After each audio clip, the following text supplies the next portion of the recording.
the smell. It's awful and familiar. It doesn't help. You can still smell it. Don't be naive. Don't you recognize it? That hideous pungency? That something cold wakes in the pit of your stomach? Fear.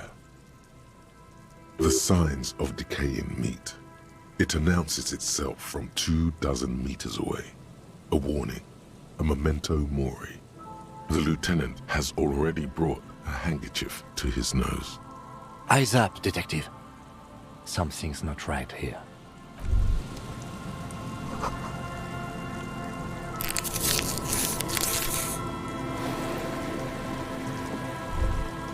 There's some tear, an empty cigarette package, and a crumpled kebab wrapper in the trash bin. Whoever tossed it here was a heavy smoker. The brand name reads Red Astra. Red Astra is the black market version of Astra cigarettes, known for their high tar content. 2 empty bottles of Tallulah vodka and a can of black potent porter is all you find. No, there's more in there. Livis strawberry liquor, plus some Pilsner bottles too. Better not pick them up. They seem unhygienic. A tragedy. You see traces of mayonnaise and ketchup on it, as well as a tomato wedge. The wrapper reads, Shish Kebab Revachol. It's no older than a day or two. No mold yet. It's hard to concentrate in the smell. The sea air brings some relief. There's some tear. A man lies on the boardwalk, his limbs bent and neck turned at an unnatural angle. Right next to him is an empty bottle of spirits. In his cramped hand, a chewing gum wrapper. The smell is not as bad as a 2-week-old corpse, but it's definitely heading there. Hold on. Lividity is faintly pronounced. Whoever this is has been dead for 2 days. No longer. We need to investigate. Calm now. Carefully. Just another day. Just another dead body. There's some dried blood on the metal bench, right where the corpse's head rests. The floorboards are rotten and slippery wet around the hole. An empty bottle lies nearby. A chewing gum wrapper is clutched in his fist.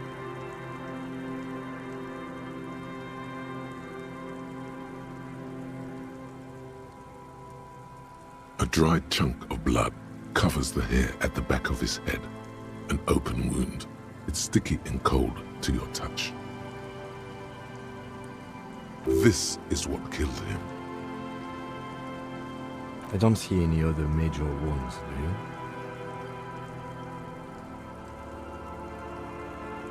Seems like the head wound was fatal. It's exactly the shape of the bench.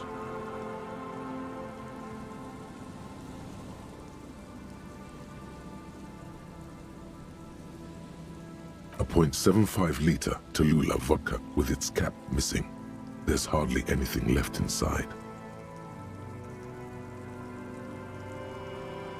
Tear all around us.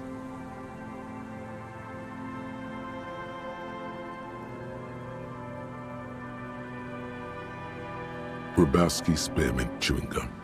Green leaves on the cover. The man's mouth is half agape from the terror of the fall.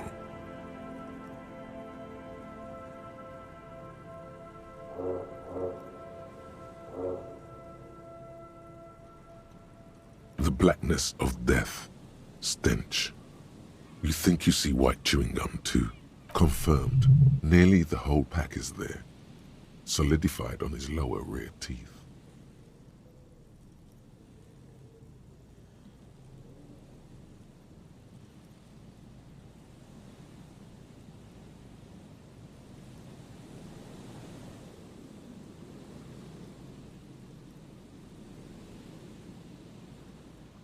He ate the whole pack, right? It's to cover the smell of alcohol before going home. The worst thing is, I've seen it before. Almost the same scenario, even the chewing gum. It's always the same.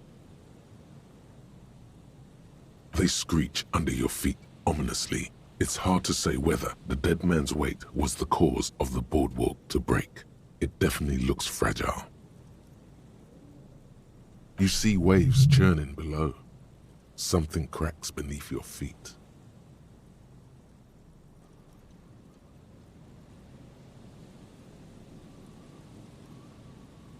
He could have easily disappeared into the sea through that hole, and you would have never found him.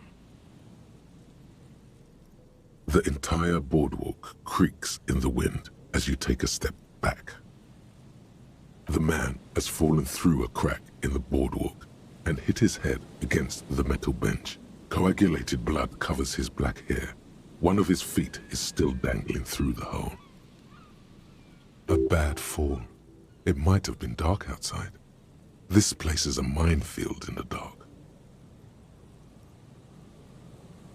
His expression is dull, like the sea behind him. Drops of water shining on his mustache. His eyes, empty and wide, look frightening in their frozen gaze. Height, 170 to 175 centimeters. Curly hair, stout build. Age, approximately 50 to 60 years. He's wearing mud-caked boots, beige trousers, and an old brown leather jacket with a bright blue lining. There are traces of kebab sauce on his chest. The leather jacket suits him well. It must be custom made. You find some sunflower seeds and a rain-soaked library card folded into two. His jacket feels sodden and heavy under your hand. Good. We should take a look at that library card after this is done.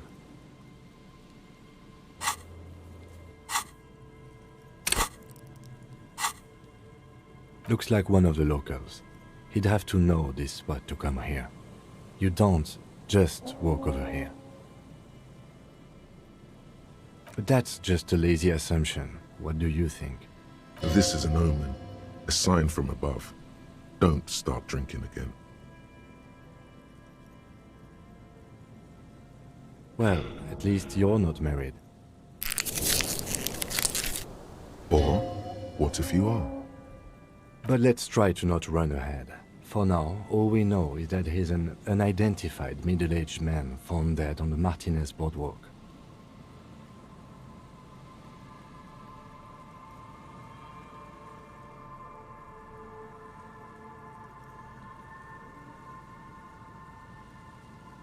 Death by misadventure. He slipped and fell through the boardwalk. A truly unfortunate accident. If it wouldn't have been for that bench, he'd be alive.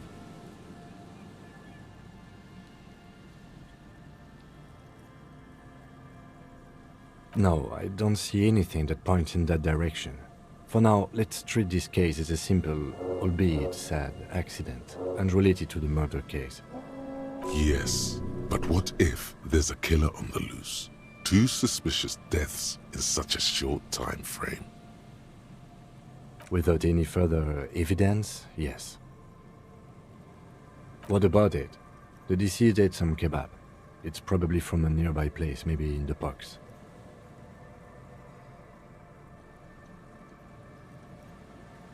Sometimes a kebab is just a kebab.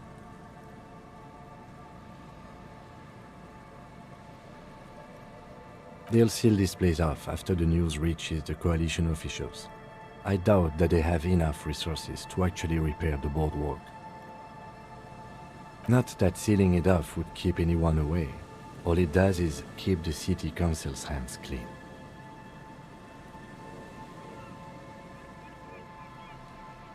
Oh yes. Some symptoms of acute alcohol poisoning could have definitely played a role here.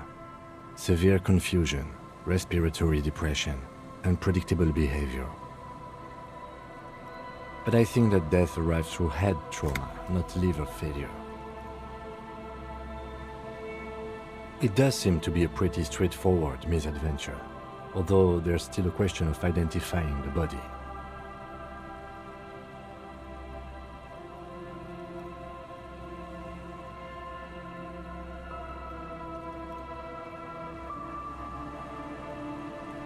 From where I stand, I can see two options. We either take the case and follow the leads to identify the body on our own, or we report back to the station and leave this for our colleagues to handle.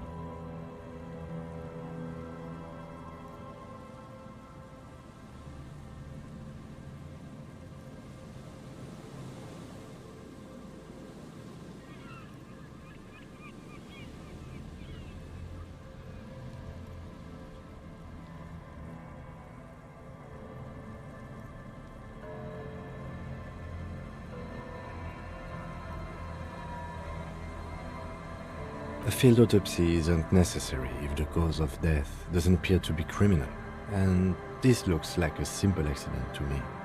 I'd say we should just write down head trauma in the autopsy report and leave it at that. It would save us at least 2 hours of unnecessary work. Maybe, but we don't really have much time or resources to spare. The guys at processing will take care of the rest. Alright, we should first examine the library card you found. Then we can call the station from my kinema. Let them know we are taking the case.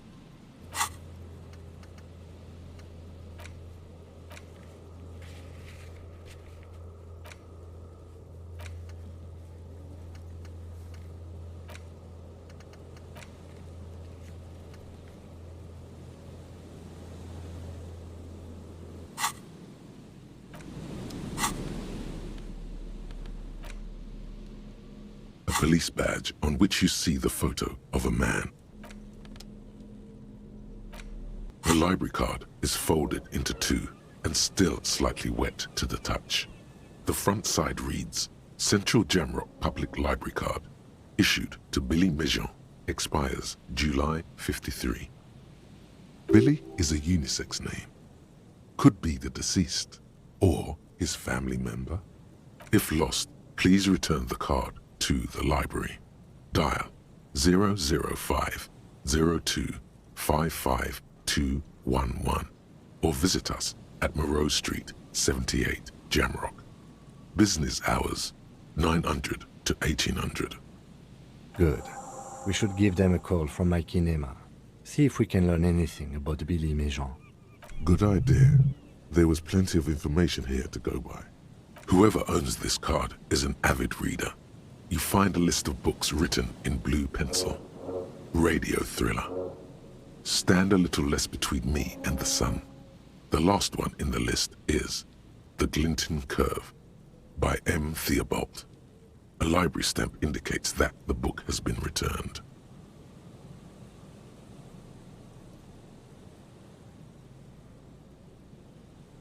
Most of these titles seem to be in the sci-fi genre. Some thrillers too.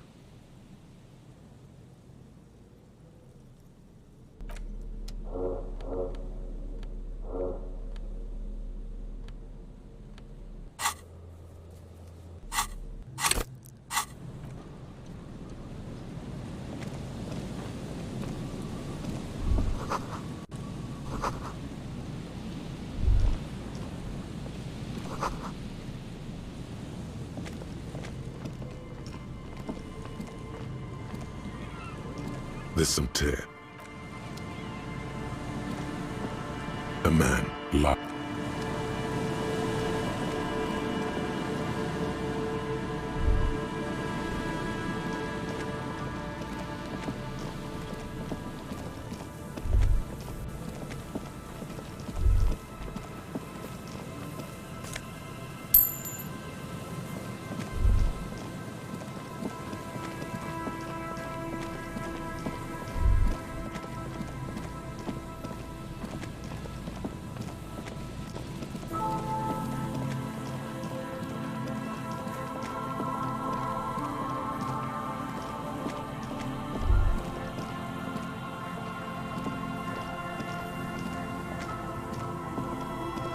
A metal payphone under a yellow plastic dome.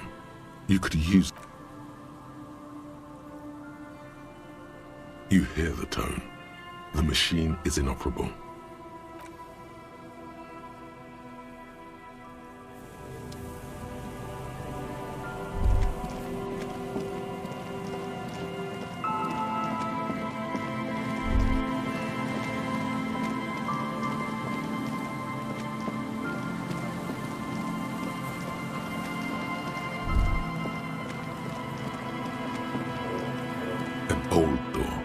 by elements, guards the depot. The wind has blown a sand dune in front of it. The door hasn't been opened in a long while. You see a handle. It's military, a service depot of some sort. The washerwoman mentioned a depot at the coast. She said it was for moving ammo and cargo across the bay. This might be it. It may have been used to serve as an aerostatic battleship in the atmosphere, or a fortification, like a sea fort in the bay. You rattle the handle a bit, then push on the door with all your weight. It does not budge. We don't get in there. Frankly, you're just going to have to accept the fact that you can't get in through every single door. No. We've gotten into every door thus far. That's what we do. We open doors. We're cops. That's our perk. Even Everard knew that's a part of our... What else is there to do?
Heavy wooden doors, more than twice your height, stand.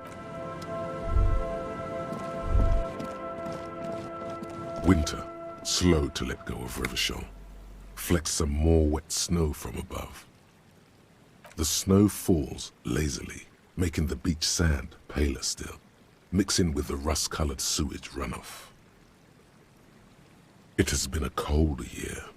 All things waiting for spring will have to wait a bit longer.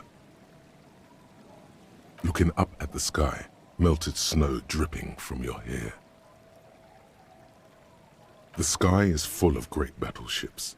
White clouds collide with one another, and the world is drenched with their debris.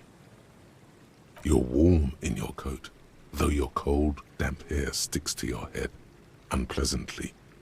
You should have a hat. We should keep moving. Who knows when the snow will let up.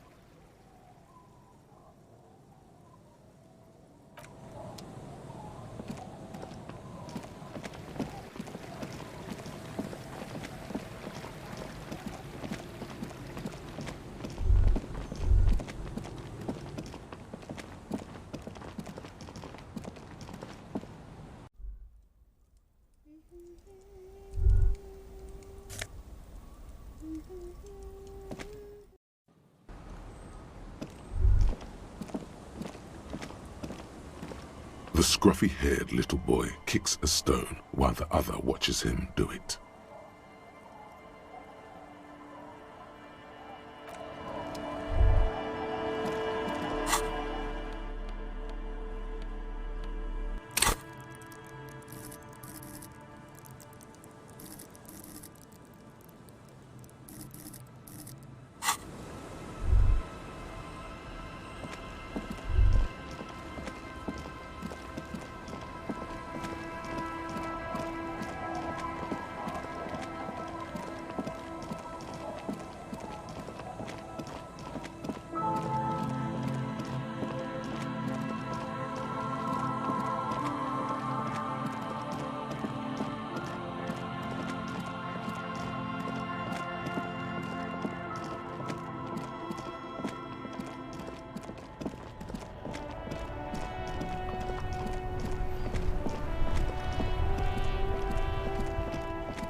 Inside, you see a set of steering levers, a radio microphone, a pull-out tool. This is Precinct 57. How may I assist you?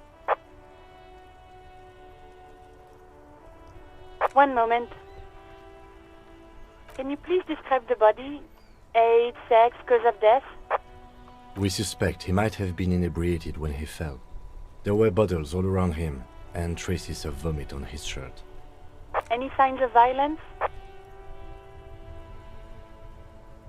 No field autopsy necessary. You can hear her quickly typing in the background. What about his belongings? Did you examine his clothes? Any information on the library card? Good. You have a lead. Do you and Lieutenant Kitsuragi want to take the case, or should I assign it to someone else? I have assigned the case to Lieutenant Kim Kitsuragi. Please follow up on this library lead to identify the man. We'll send someone to take the body to the morgue. That's all for now. Thank you for reporting in. Is there anything else I can do for you? Hold on, officer. I've got Central Jamrock Public Library on the line, and I've already introduced you to their librarian. Connecting the call in 2, 1. Yes, this is Central Jamrock Public Library here. How can I help you, officer? Billy Majon, you said. Give me a moment, I'll have to check our database. On Moreau Drive in Central Jamrock, in a darkened hall lit by orange desk lamps far away from the noise outside, a middle-aged man taps commands into an old radio computer. A printout falls on the desk. Behind him, a lonely reader scours some dusty bookshelves, looking for a paperback.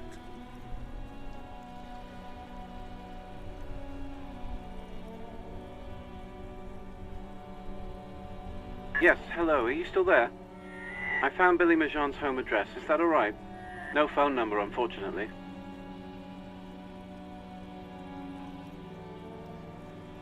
They're too poor to have a phone line.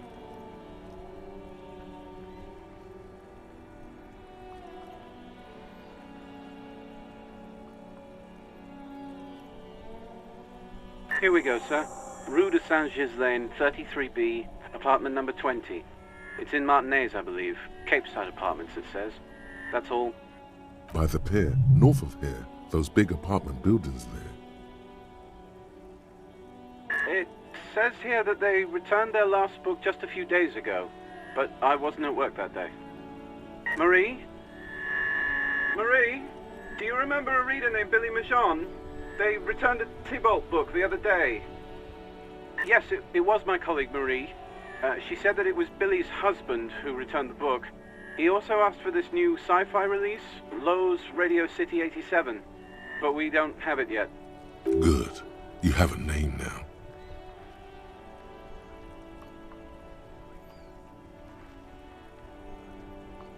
Marie? She said it was an older man, and that she's pretty sure he'd had a drink or two the last time she saw him. 1 second. Sorry, Marie wasn't really paying any attention to that. Marie knows Billy. She's been working here longer than me. Sometimes her husband returns some books for her. Sorry, no. Marie only knows him by sight. Happy we could help. Goodbye, officer. Anything else you need from me? 57th, over and out. In the cabin, you see...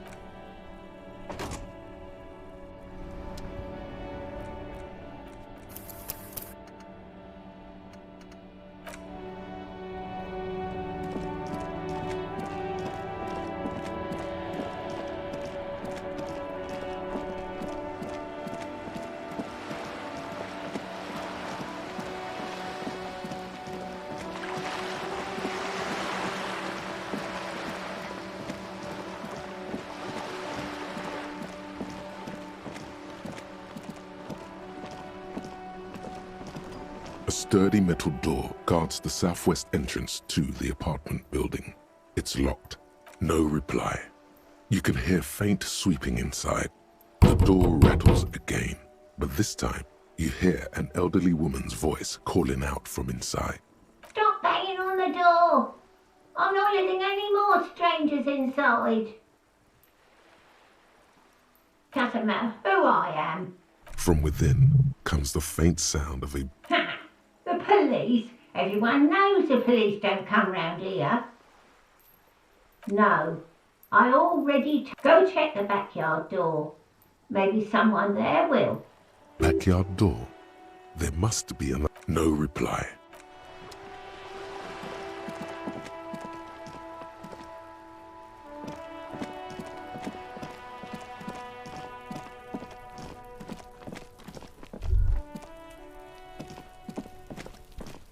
There must be another way into the building.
Descent has temporarily halted, but you...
you see a young man on a balcony nursing a cigarette. His eyes have been following you for a while. Not looking for any trouble, officer.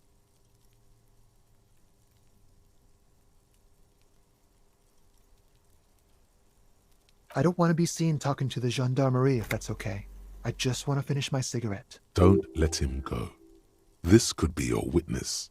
The balcony has a great view of the whole thing. Is it really that important? Like a nervous cat, he keeps stealing looks at the neighboring windows. All right, but make it quick. Once I finish this cigarette, I have to run. Help you? No, sorry, gendarme. I have to run. My name? My name is Martin Martinez. That's definitely not his real name. No, of course not. Could you please lower your voice? I can tell that you finally got him down. Thank you. It was quite a disturbing sight, even by Martinez standards. What were you doing last Sunday? Oh. You already asked me that, didn't you? Wait, is someone else investigating the lynching? No, not you two. Some more muscular type. And when did you speak to this more muscular gentleman? Last week? I don't know. Look. He's an actor declaiming a soliloquy. See how you hang on his every word? You didn't answer the question. What were you doing last Sunday? I had a friend over. He was my Sunday friend. He doesn't reply, gesturing no with his cigarette. In the neighboring windows, you can see faint reflections of his silhouette, all from different angles. Someone hides behind a curtain. Those windows have eyes, and those eyes are watching, spying on you three. No. We won't. Now, if you'll excuse me, I really need to get going. Time to bring out your secret charm. Tears and begging. Show him your emotional side. Throw yourself before his very feet. No, for God's sake, I don't want you to cry. Listen, I really have to go. Good luck with the investigation.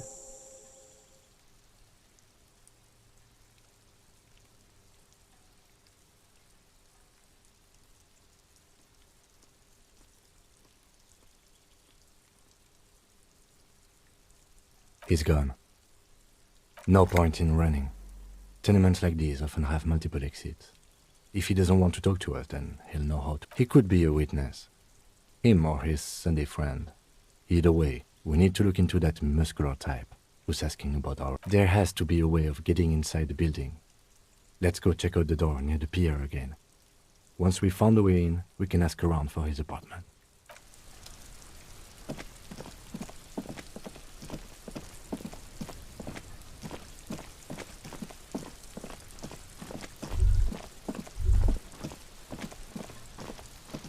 A stone, like any other, lying in a whirl of sleet and mud. Maybe there's something under it. There's a key beneath it, rusty from the dirt. This must be for the front door. Pity it doesn't have the apartment number on it. This building has hundreds of apartments. We'll just have to go in and see.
A shift in temperature. The air chills around you. Thus, a former architect stands before a slice of window, a room plan in her hand. A cold wave has made the air in the building stand still and frozen, with temperatures falling down to is red from the cold. She's faint pencil lines on paper depict the same place, but a missing eastern wall connects the room with the neighboring apartment. Ideas for arranging the furniture have been jotted down. It's clean and empty, with new tapestry embellishing the walls. A standard HB graphite pencil has fallen off a three-legged stool. In the middle, she had an eye for beauty.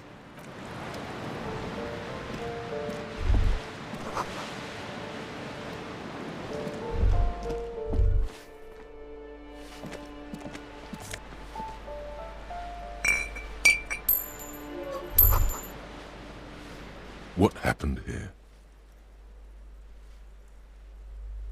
It will still be accessible through the apartment next to it. That one didn't have a door. Sadly, nothing of great value remains here. Indeed.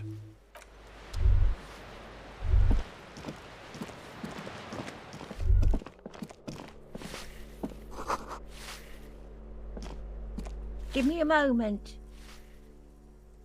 The cold never does any good for my bronchitis. I'm fine. Fine. Don't you worry about me.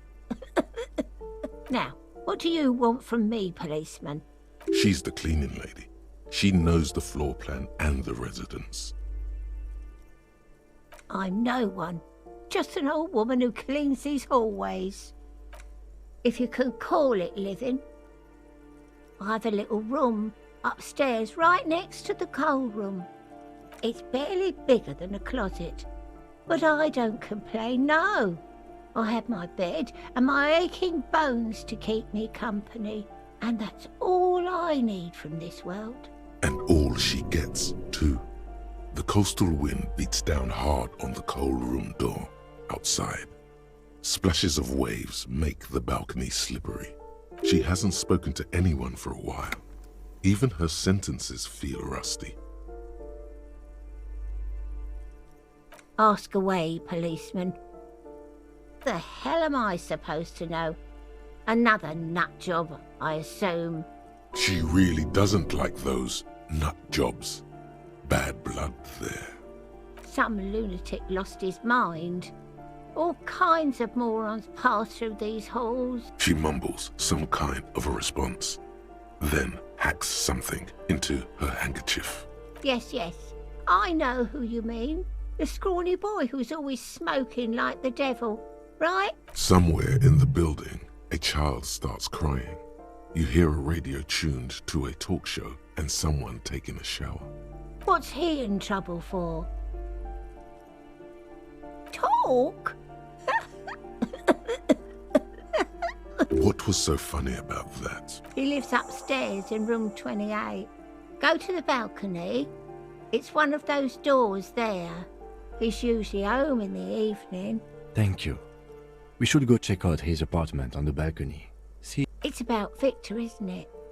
It's always about Victor with her. You'll find the Maisons in apartment 20 upstairs. It's one of those doors on the balcony.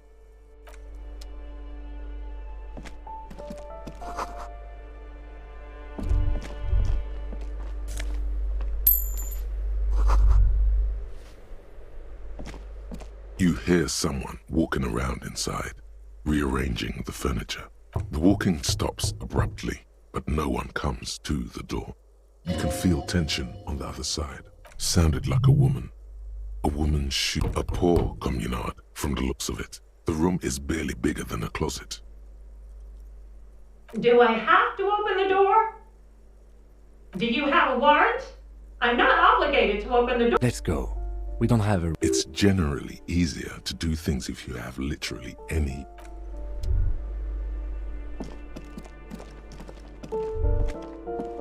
That isn't just a five-pointed star. It's an inverted white pentagram cradled in a wreath of antlers, the iconography of communism. in the Star and Antlers was even today, half a century after, nothing at all. This door has no reply. No reply.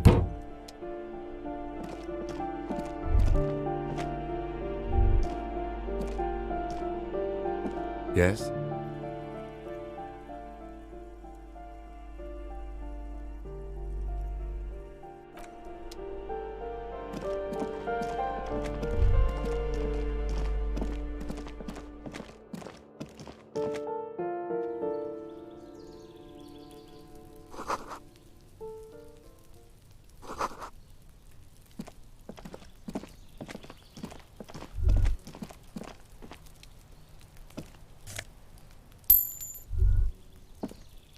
A weathered brown door. Something smells good. Soup allongio. The lieutenant motions to you to go ahead and knock. This is the door. You already know it's the right door. This is going... You're right. Let's talk this through. You hear light footsteps passing by the door and some folk music playing on the radio. We have our first preliminary identification. In all likelihood, the deceased is the husband of Billy Méjean.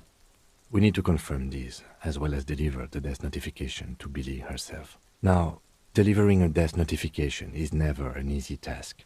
There's a reason why it's often called the most stressful part of our job. This is why it's usually done in pairs. You got this. I'll be monitoring reactions, ready to act if necessary. Dead? Just don't say that you know how they feel. You don't. The lieutenant motions towards... Hello? Who is it? And someone turns down the radio. The police. A moment, please give us a moment. Tidying up, nervously. Come in, the door is open.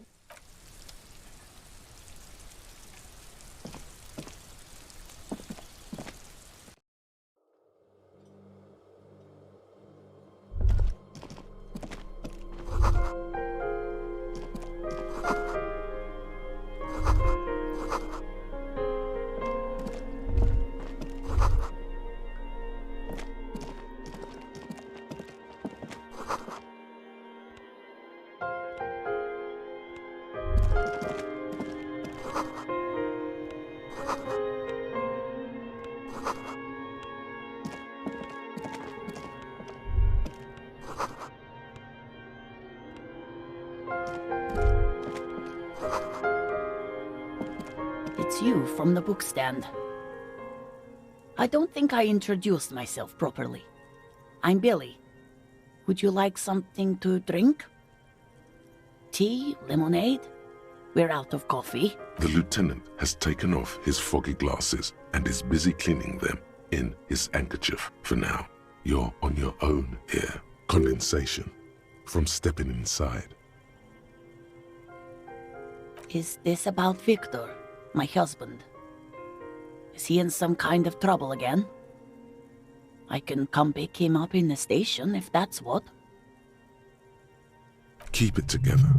You don't want your body language to tell her the news. Sorry, I'm rambling. It's just that Victor often gets into all kinds of trouble. So, how can I help you? How about some small talk before you break the news?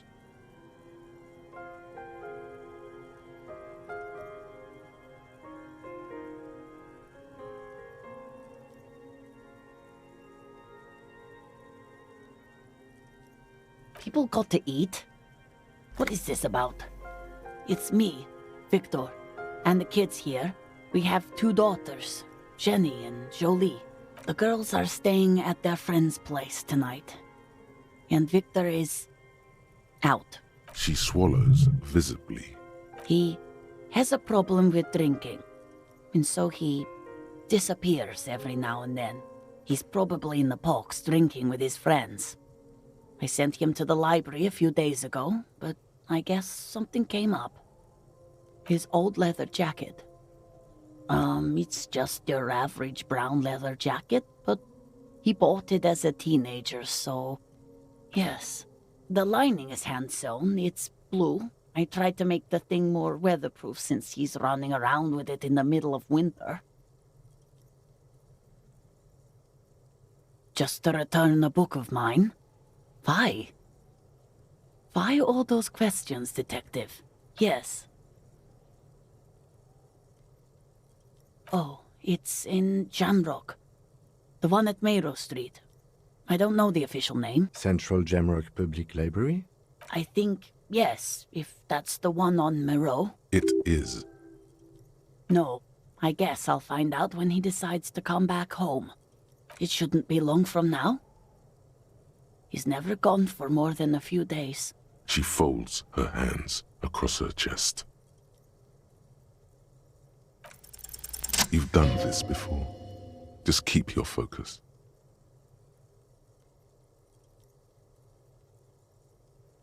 What did you say? Oh. Oh.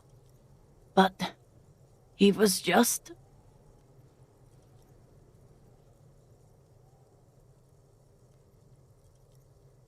But he was just here.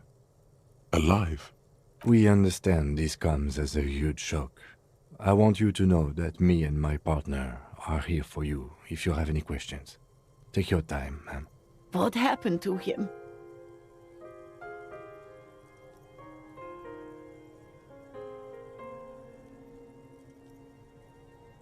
Was he drunk?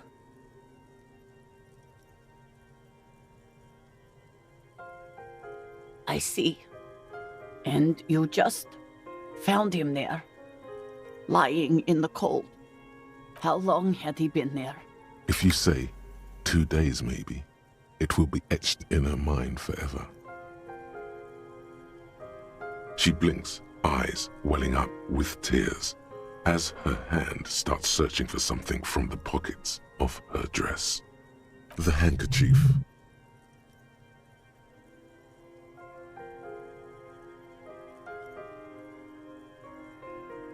A small, terrified smile quivers on her face as she takes the handkerchief and wipes away the tears. She looks disoriented. Is there anyone we could call for you? A friend, a family member, someone who could be here for you? No.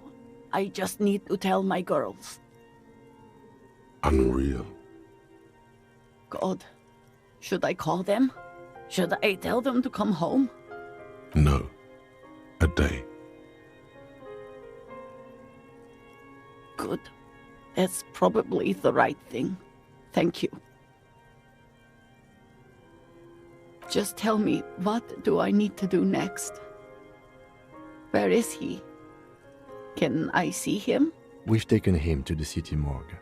The local coroner will be contacting you shortly to arrange the funeral.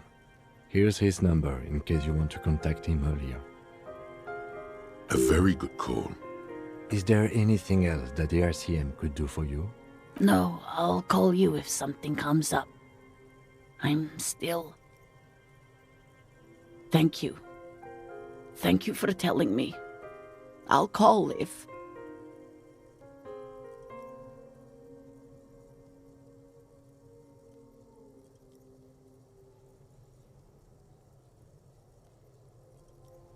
We should step outside and talk.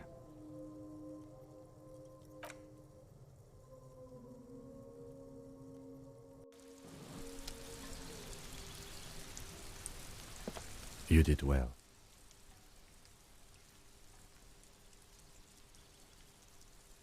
I'll call the station when we're finished with the day and let them know the name of the deceased. They'll manage. That's it. We should get back to our case now that our duty here is done. Let's go.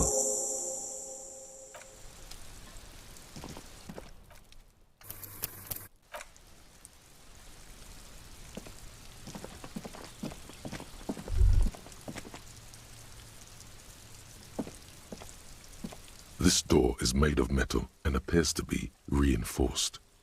Number 28. This is where the cleaning lady said the smoker on the balcony lives. Let's see if anyone's home. No one answers. Looks like the young man we are looking for isn't home. I think our best chance to catch him is in the evening. We should return tomorrow after we have finished with our day's work. How about 9 p.m.? Sound good? Tomorrow, 9 p.m., right here. Apartment number 28. Good, let's go. Damn. Turns out it's quite tricky finding someone in a big apartment building. Don't worry. You'll get him. Remember, tomorrow. He's probably gone for today.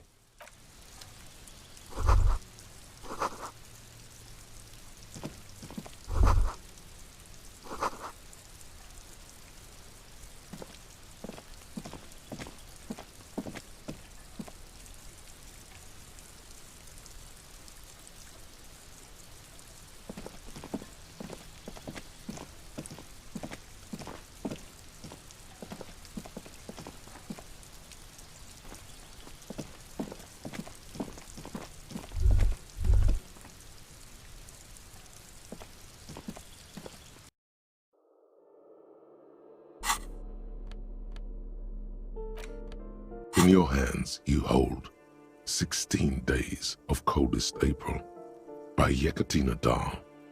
The cover image shows a row of concrete apartments above which span a black and white rainbow.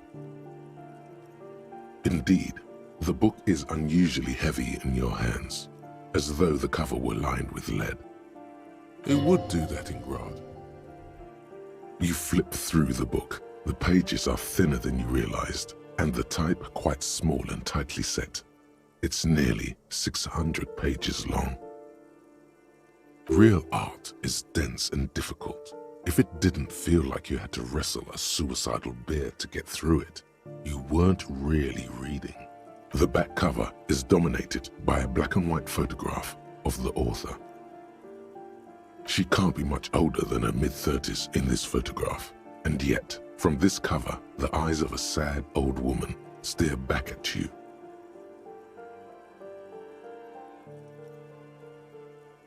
In cold, detached prose, the author describes a scene from one of the Yugograd riots in the 20s. Youths overturned motor carriages and set trash cans ablaze, while heavily armored guardsmen dash in and disperse them in a flurry of baton blows. The Yugograd riots took place from 27 to 29. Fueled by ethnic unrest and the state's repressive tactics, these events are often seen as marking the end of a brief period of liberalization known as the Yugograd Spring. Like all such periods, it is frequently memorialized in art and literature. As ethnic tensions run wild, a pair of young lovers meet each other on the street. Somehow, in the middle of all the chaos, they manage to lock arms and look into each other's eyes. It would physically hurt you to keep reading. Are you sure? You've made the right life choices today, sir.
All around you, rain falls on the great city of Revachol. Rain drips from the eaves and floods the gutters. Winter's grip on the city is loosening. Humid, your coat shields you from the rain while the city shivers around you. Sheets of rain over the water, a flight of stairs leading into the ocean. Wave after wave washing the coast of Martinez, with its motorboats and gently swaying reeds. The ruins of a half-sunken sea fort crumble on an inlet beyond the Bay of Revachol. Ghosts rise into the sky. Your hair is an oily mess flecked with ash from neighboring coal plants. Smokestacks rise somewhere in the distance. Capeside apartments. Tower blocks crowd one another. 4.46mm bullets still lodged in their war-torn stone walls. Hallways collapse from the mortar hits of a war that was lost long ago. Clotheslines go to waste in the rain. Radios play. The news at noon. A yard. Rain falls onto the roof of a woodshed. The lingering odor of decomposition mixes with that of damp soil. The great gates of the industrial harbor are locked. A chill runs down your back. You shudder like an animal trying to shake water from its hide. You shudder looking down at your feet. Dirty rainwater runs veins into the plaza's snow. Two green snakeskin shoes stand at attention on the mosaic paving of the plaza. A traffic jam. Rain thrumming on the roofs of motor vehicles. Inside, drivers watch water streaming down their windshields. The statue of a king shudders. He too is cold. The canal bridge has been raised. The road ascends. A raised motorway loops above the ghetto. Beneath its concrete columns, a sea of rooftops, woodwork, and tar stretches northward. 4-story buildings as far as the rain can fall. The snows melt in Jamrock. Have a brother in the cut. Where the wood at?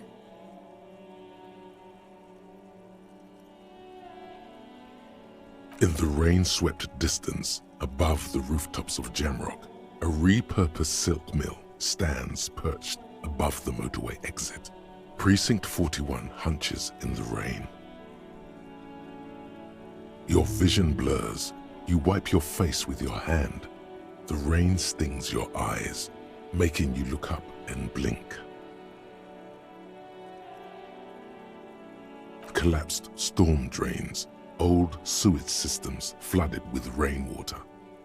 Hidden weapon caches from the Revolution. Doors leading down to Le Royaume. The catacombs to which, for 3 centuries, they delivered the blue-blooded dead. Coalition-era statics hang like apparitions under the cloud cover.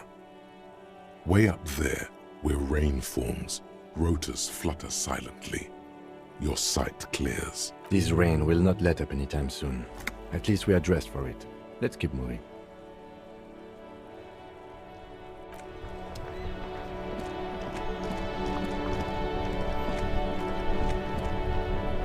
Inside, you see a set of steering levers, a radio microphone. This is Precinct 57. How may I assist you? Still no word, I'm afraid, sir. I know it must be frustrating. Was there anything else you wanted to ask? Just a moment. 10-4, come in, officer. Over. 10-4, sir, glad to hear that. I'll write down that there is no need to issue a new one to you then. Over. 10-4, sir. Sorry, but I'm under orders to give a negative to request for personal information. Over. 10-4. Orders as your orders. Anything else? Roger that. 10-10, over and out.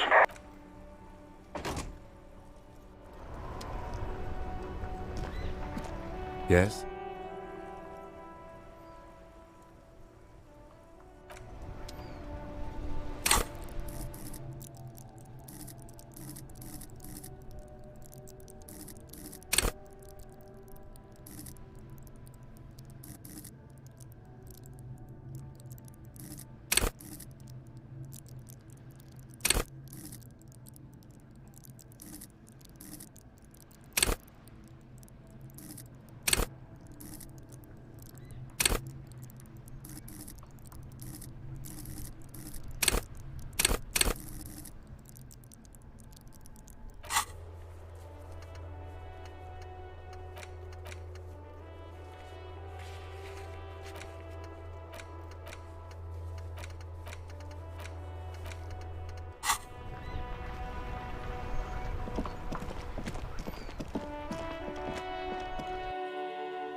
It's you again.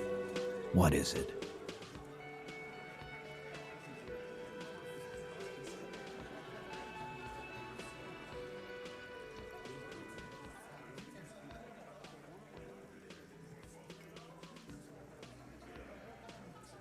Yeah. By friends, you mean his squad mates from Crenell. Wouldn't want to beat up his grandma. Nervous, snickering. There's a rush of adrenaline present. This is what happens if you take the law into your own hands. Other people start doing it too. Let them come. The Hardy Boys are right fucking here. You heard the man. Right here. We're armed. We got the whole district behind us, and Glenn. Glenn is fucking crazy. Yeah. I will oil it more the machine.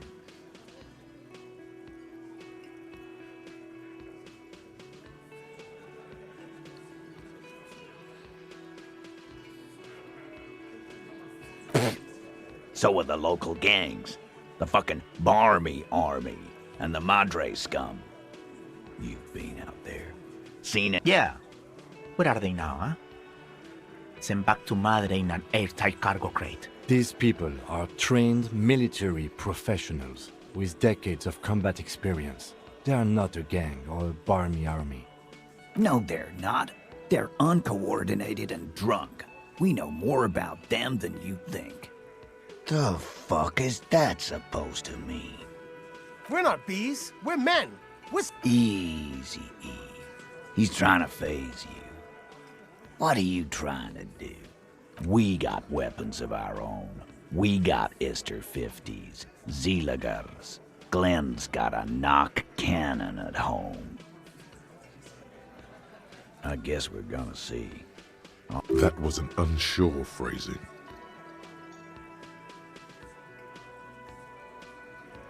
Yeah, like you've been up against ceramic armor. You haven't even seen the whole suit, right? I've seen the whole fucking thing, and it didn't make him immortal. What do you mean, okay?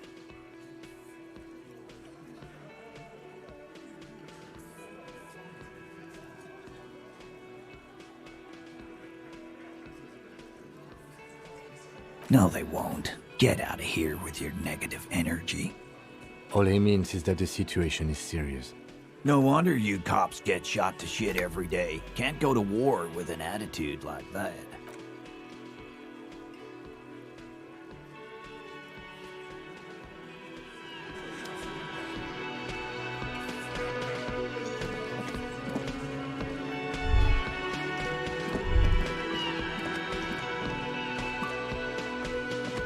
Can I help you?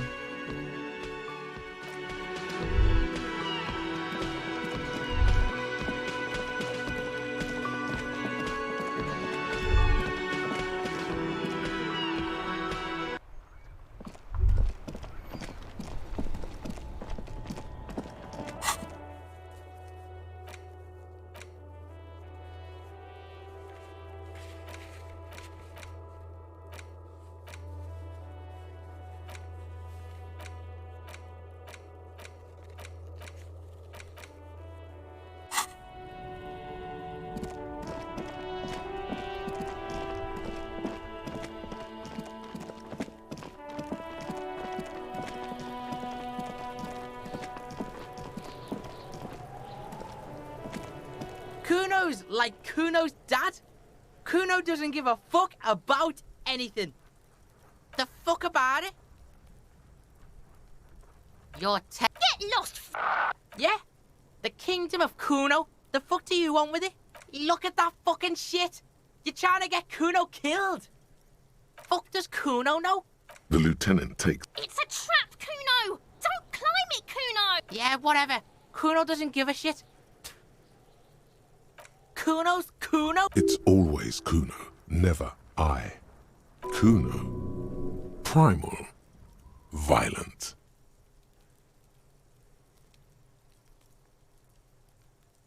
Kuno doesn't do that smart shit.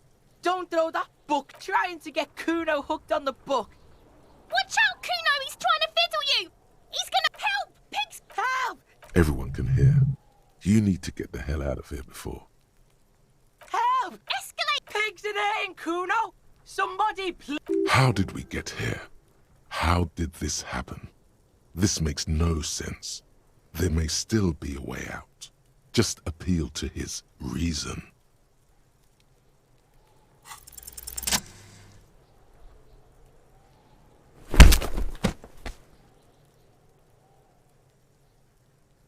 Thump. The blow connects surprisingly well, leaving your knuckles tingling.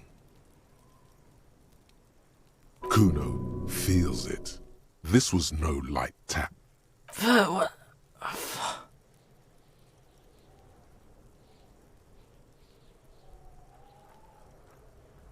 Officer, this is very far from normal. Okay, pig.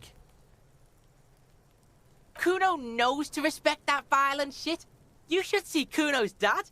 Kuno's dad doesn't give a shit about anything. The creature behind the fence has fallen ominously silent. Only her eyes are alive, jumping from actor to actor. Okay, pig. Talk to Kuno. We're back in this shit. The fuck do you want?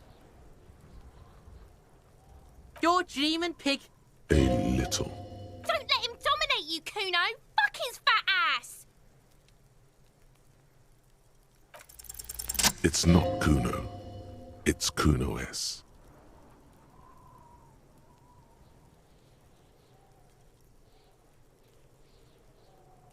Fuck you whispering about?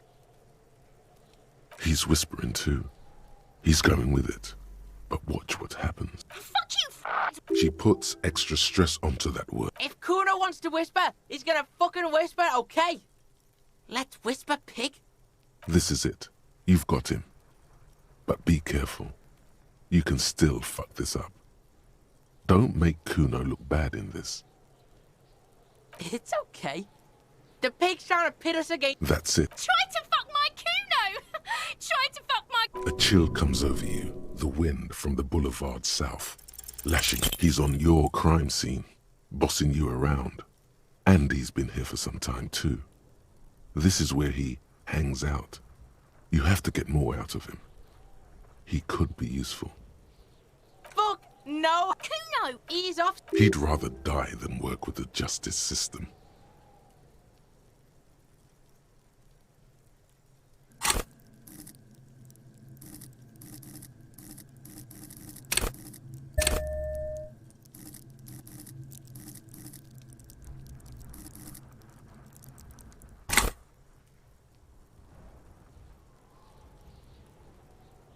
Kuno does...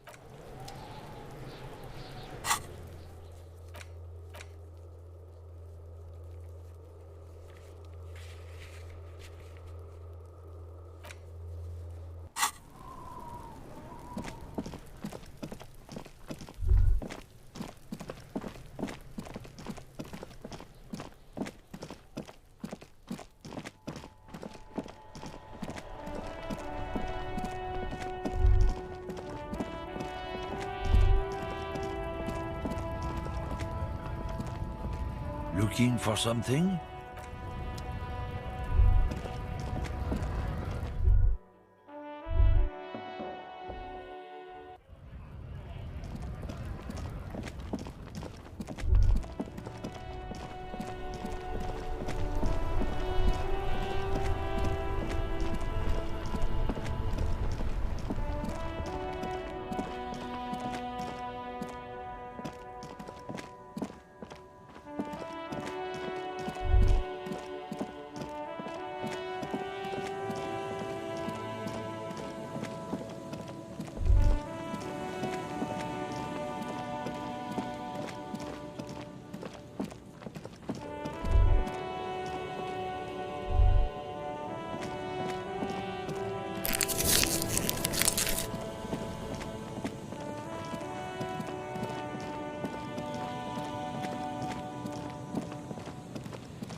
There's no way to listen to the tape. Without, but even just holding the tape makes you a pawn shop.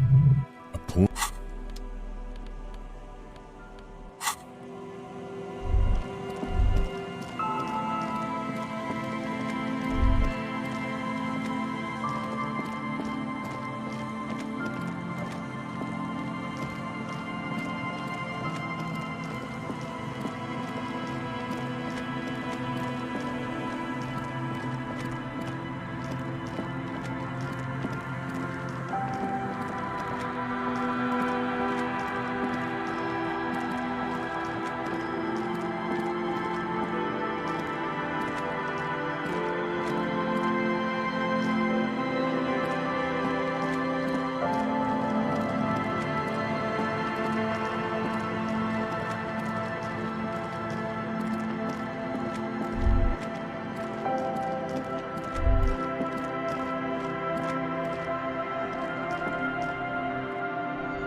The boomboxes on the shelf look well. One especially catches your eye.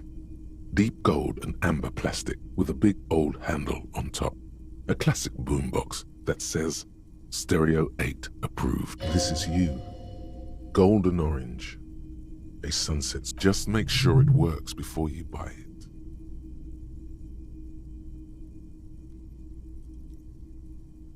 Is the Harman Welshie W2.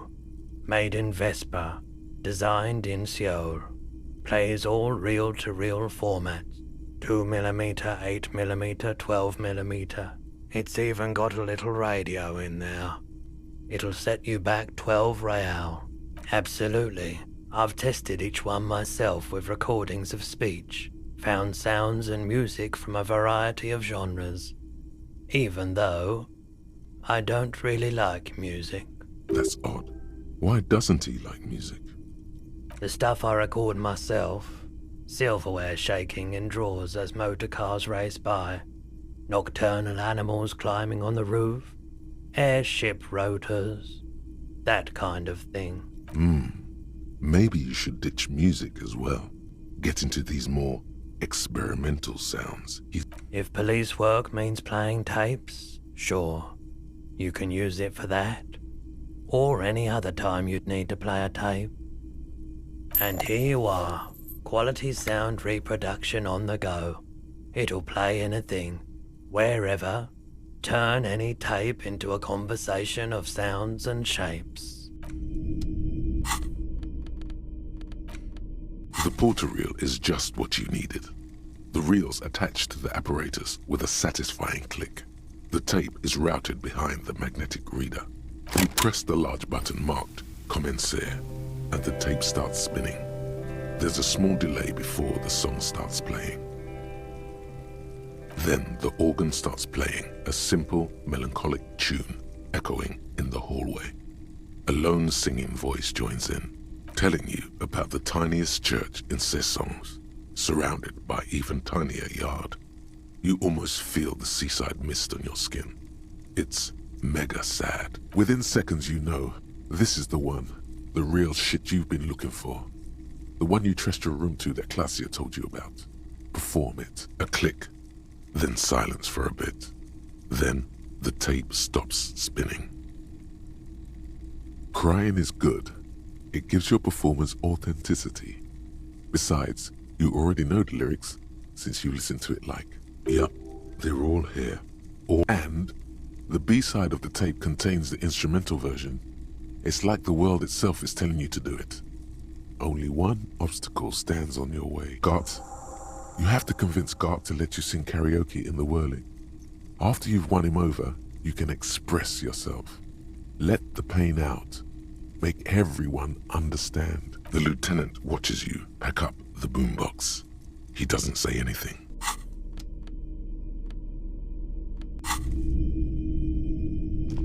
Hello again. How can I help you?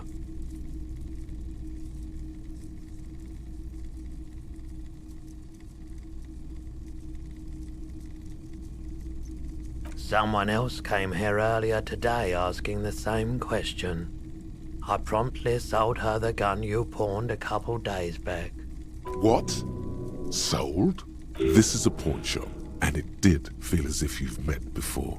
The lieutenant shifts from one foot to another, alert. You were adamant about getting rid of it, officer. Said you were undeserving of a service weapon of the Revachol Citizens Militia. And I don't like keeping guns around the shop for long. Off the charts photon emissions. The unhealthy kind. He's not telling you the whole story. It seems he's trying to spare you. You weren't quiet yourself, officer. You were very distraught.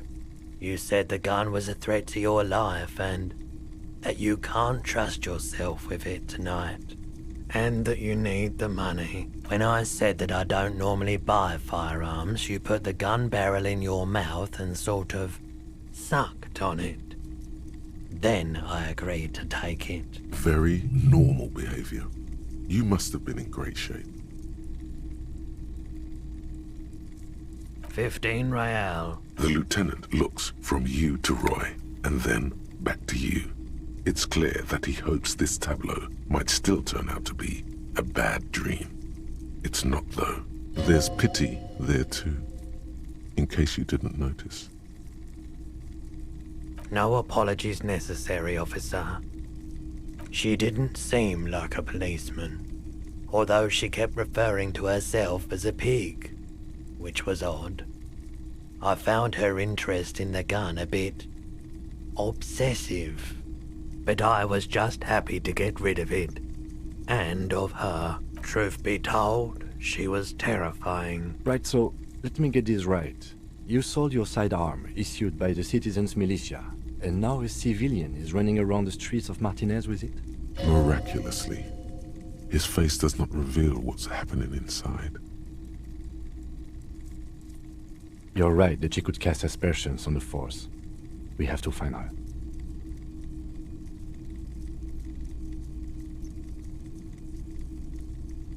My apologies, officer, but I have no idea where she was coming from or where she went. A needle in a haystack. There is nothing you can do about it right now. You'll just have to hope Everard wasn't lying, and the Union can track her down in time. Maybe. Shady-looking guys came in here yesterday, looking like they'd just taken off their Wild Pines overalls. They asked if I have a police weapon to sell. I told them I already sold it. They went their way. It was a trip, but you know, all sorts of people come here, asking for all sorts of things. Wait, then it might be true. Everard's claims. Maybe Claire really is tracking down your gun.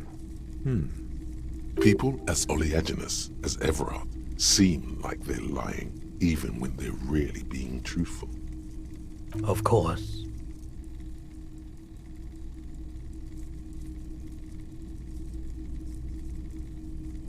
Of course. It's in working order still, isn't it? Just pick your tape and set it spinning. It all starts with the tape. I doubt it, but I can try and answer any questions you may have. I do my best to keep my distance from all manner of butchery. Bad for business. Bad for everyone. He doesn't know anything. No one likes to see what you have to see every day. The pawnbroker's gaze is already fixed. Okay, he definitely is high. Whatever it is, you've probably done it. And looking at his wares, talking to him, a guarded man like him wouldn't tell you if you asked out loud. All the old boomboxes are there. What a shirt. All other shirts pale in comparison to the muscular man with smells like worn cotton. Worn cotton with a side of fleet. Sniffing is okay, but please don't try anything on. You're not imagining it. Photon emissions? What? I mean... Okay. You sound besides. It's for the... It's very... 2 real. That's dirt cheap. You should.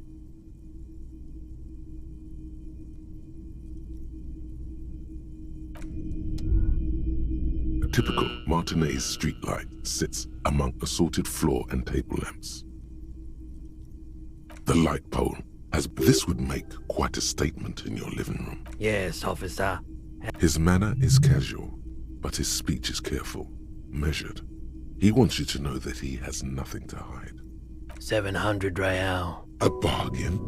No, it's not. He's trying to sweet-talk you into buying trash. There's also the matter of rewiring, but the most important transformation is the light's placement among ordinary indoor fixtures, which has adjusted its morphological field.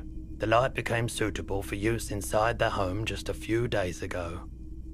It was brought to me to be altered. We are not here to investigate the theft of city property. You have to admit it's rather clever what he's done with it.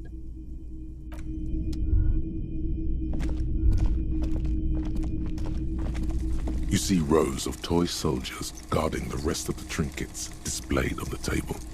Some on horseback, others in rags, others yet in bright blue uniforms. All are stern and unyielding in their duty. Try to find something pretty and cool here, then use it to win her back.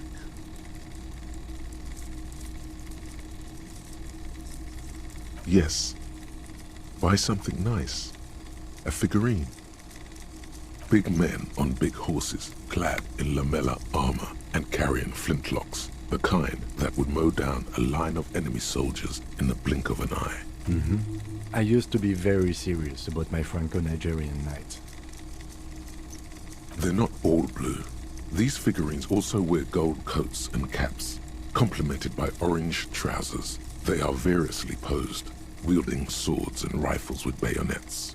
This is what the loyalists looked like, yes, at first. Then they wised up and got camouflage. Which ones? Ah, those. Yes, they are. I find the paint job a bit gaudy, but children like the bright colours indiscriminately. This set of soldiers isn't meant to look impressive. A few have rifles, but most of them carry pistols. Some even shovels and tall sticks. You're probably talking about the revolutionaries, yes? Yes, they are soldiers, revolutionary soldiers. I think their poverty has been exaggerated for effect. When you place them next to the royalists, it doesn't seem like they could possibly win.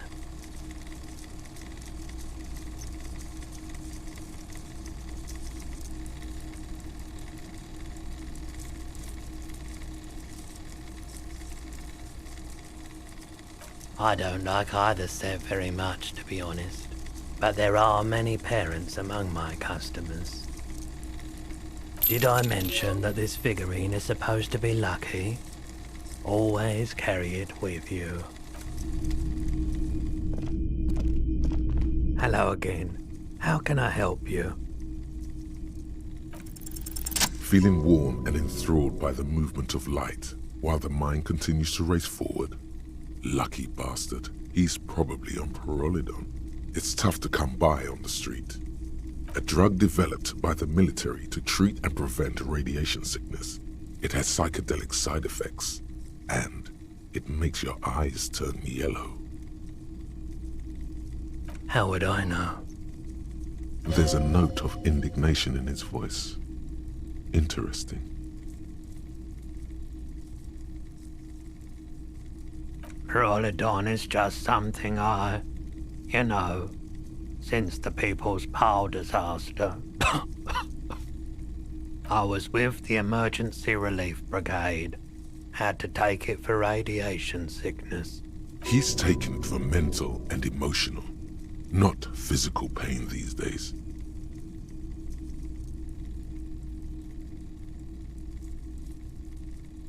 There's a reason why everyone's tried to forget any of it ever happened, and why no one has tried to repair or replace the pile. So much disappointment, and early deaths. Cancer mostly. And we knew all that was coming even as we were cleaning up as best we could. No one's. Everyone's. So much bitterness. A bunch of poor people built themselves a primitive nuclear reactor, hoping for the best. What do you think is going to happen? The cleanup happened 15 years ago. I was young then. Later, my second aunt died. Left me this shack and all the assorted junk in it. So I came to Martinez. People told me don't go there. It's a shithole. I said, people, we just had a nuclear pile meltdown. I'm gonna get as far away from Forburg as I can. Still in the same city, but... I like the theory more than the story. Outward movement, not vortices. Yeah, you gotta get in on those vortices, my man. Have you tried it before? The lieutenant steps away, pretending he won't be your knock, but he won't be thrilled about this either. If you say so. Here you go, man. I respect your decision, officer. What else can I help you? Sure thing. Sure, man.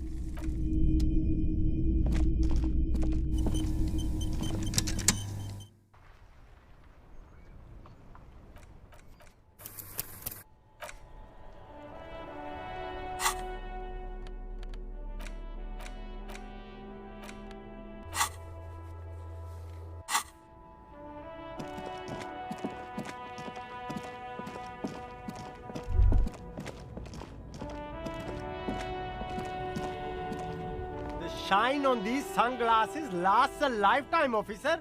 100% guaranteed. No luck. Oh! Hey, at least it might actually offer some protection against the sun. I hope not. You don't like it? Sure, Square Joe.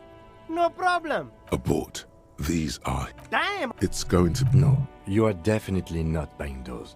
Are you sure? But they look so good on you. You should think this through, officer.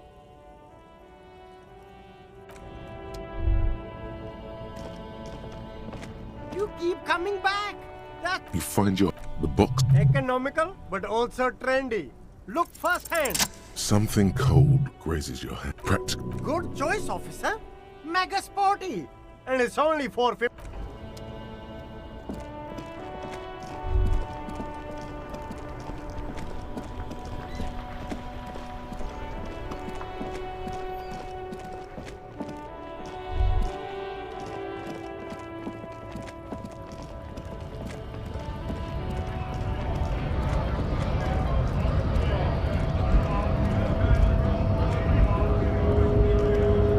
Right to work!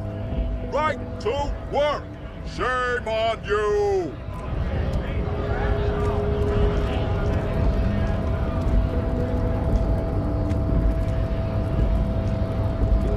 Hola, Wandering Man.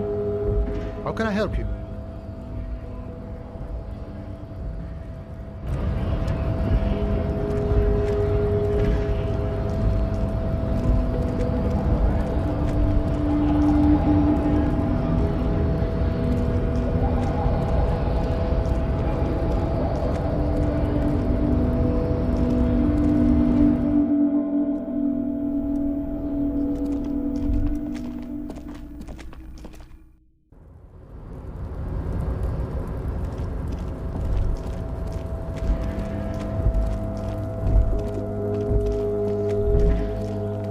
Snow is quietly covering the numerous wine bottles and cigarette butts on the ground.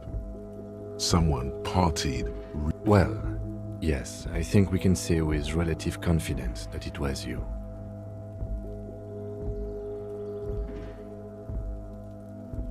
Yes, this scene isn't exactly ripping with joy.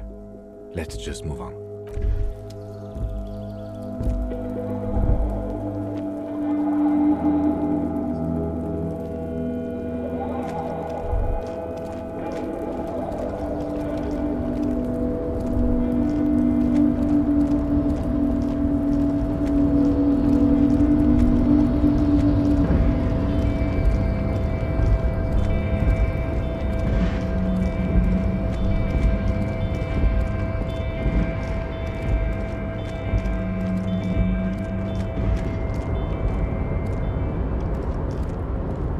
Hey, mister.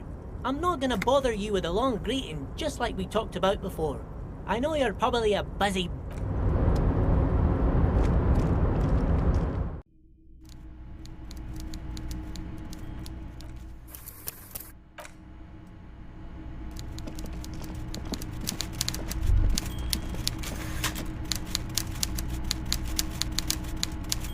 Mr. Dubois, every worker... To hell with it. Every worker is white. Now, what can I do for you today? My dear Harry, there are literally millions of containers in this harbor. I couldn't possibly... Harry, you smooth-talking son of a bitch. Smooth talking? Maybe that's the way to go about opening the container. You should at least try convincing it.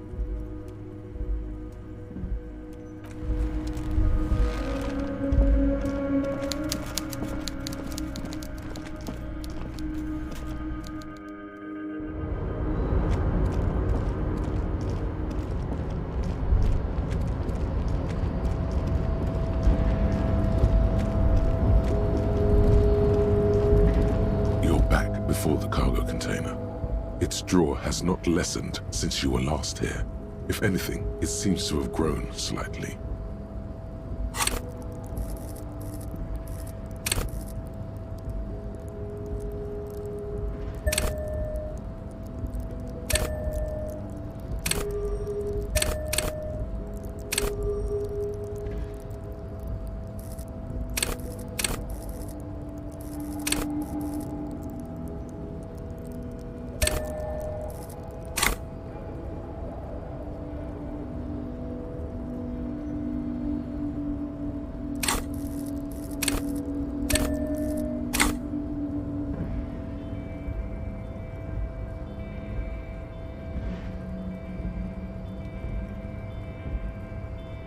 No reply. The knot produces a hollow ring of metal.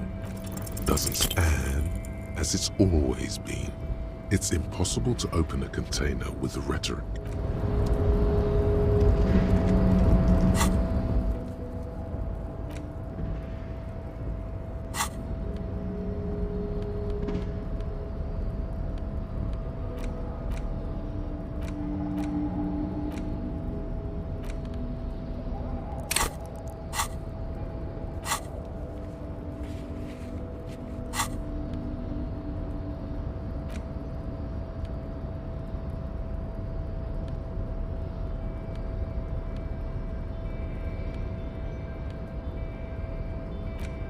Take the legal documents out of the envelope. A 12 to 40 month construction period, and the face of King Fleecell smiles at you. For some reason, comrade, but only 4 issues in. So please, if you value our radical Mazovian perspective, what do you expect? You flip back to the front of the magazine.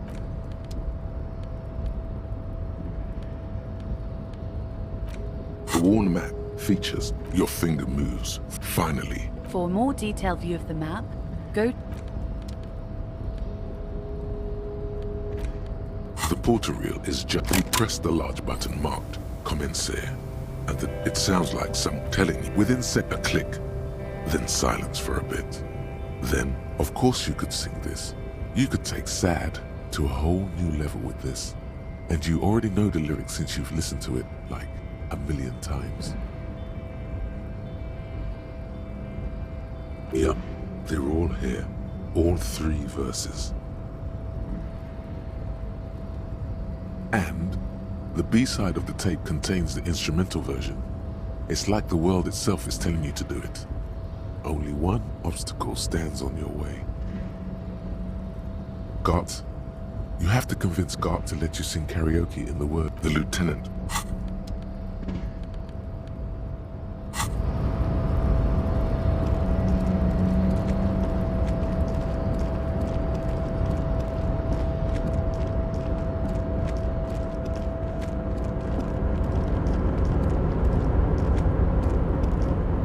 Hey, mister!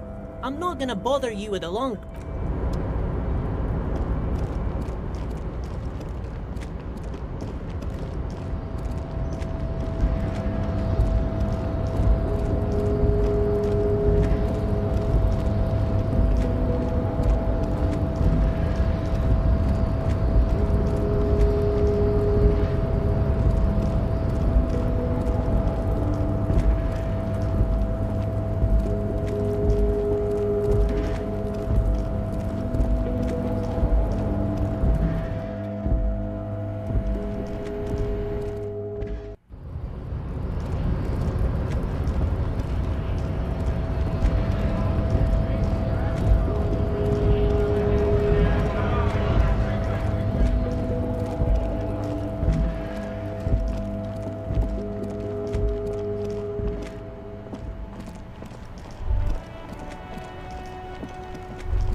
worn and... You can revisit the bench if you ever need to pass the time when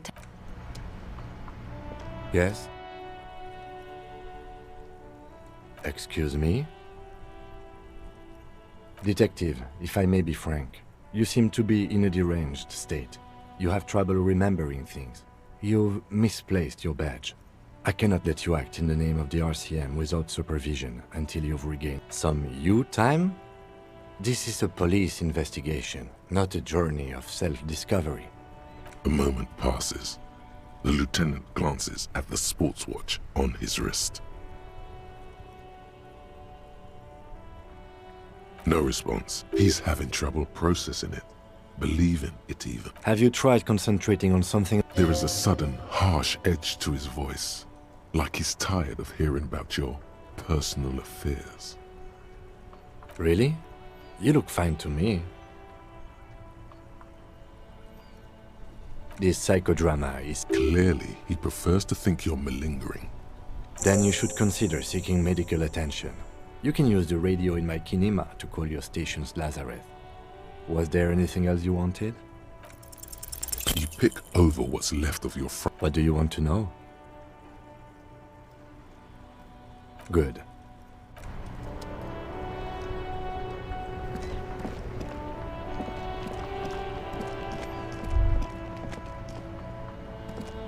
The dented yellow mailbox greets you with its graffito.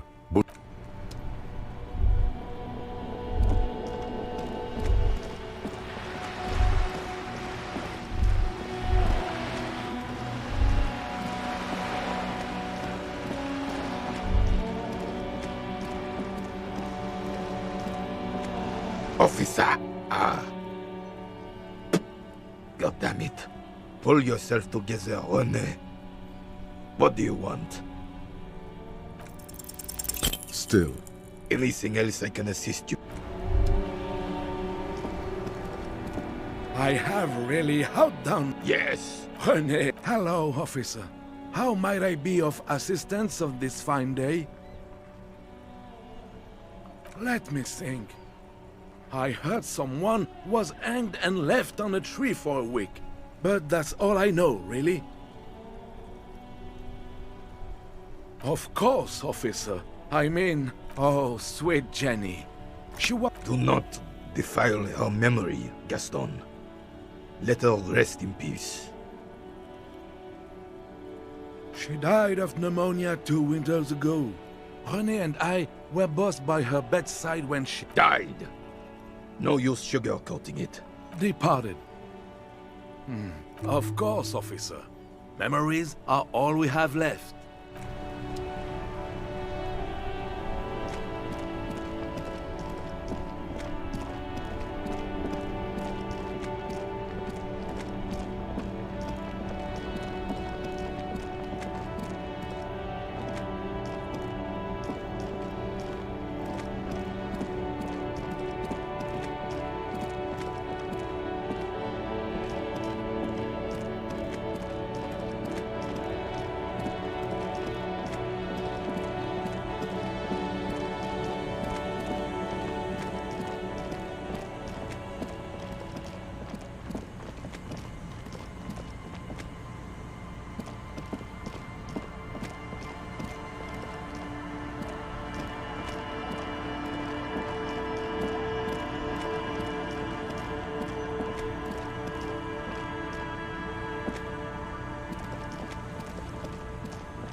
The worn and... We can sit on benches after we've saw... You can revisit.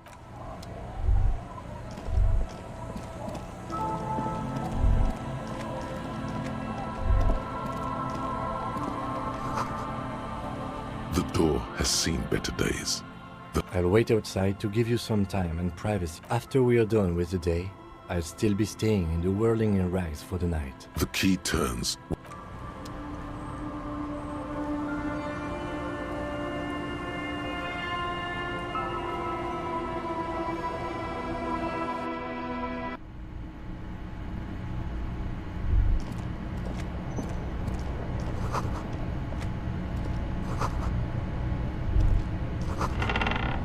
A brisk coastal wind still howls against the window of the shack.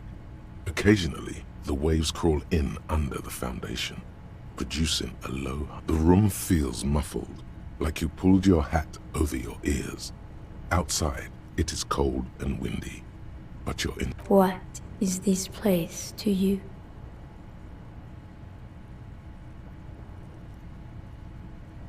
Overhead, you hear the forlorn shriek of seagulls. Far below the birds, a wooden boardwalk filled with abandoned stands, tables and benches. A middle-aged man stands in a rundown shack on the edge of a fishing village, listening to the heater hum on the wall. Outside, the howl of the wind has picked up. The waves crash against the stilts again. It's as if you think the thought, but in someone else's voice. Look.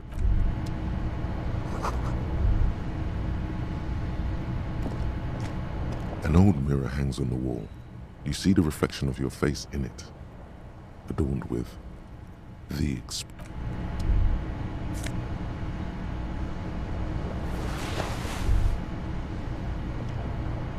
The bed is comforting, if a bit run down.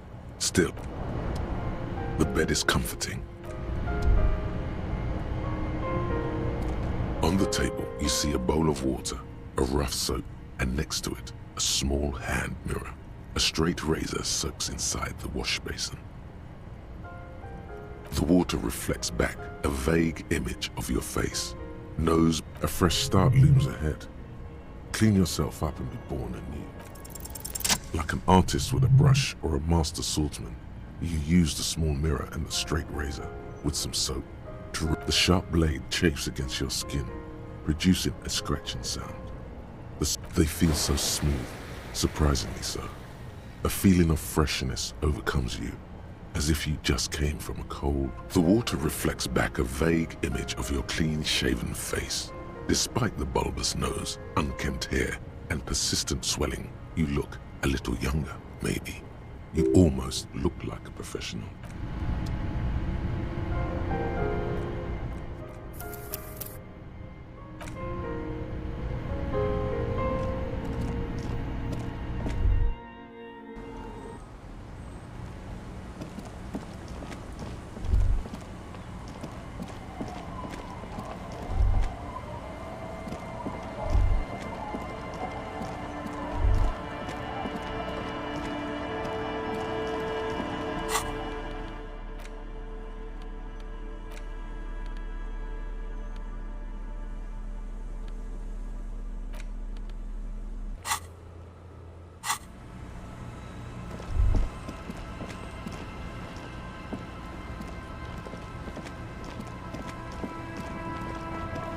Aye, the sea's gonna calm down soon. I can feel it. The wind is turning southeast. What's on your mind, officer?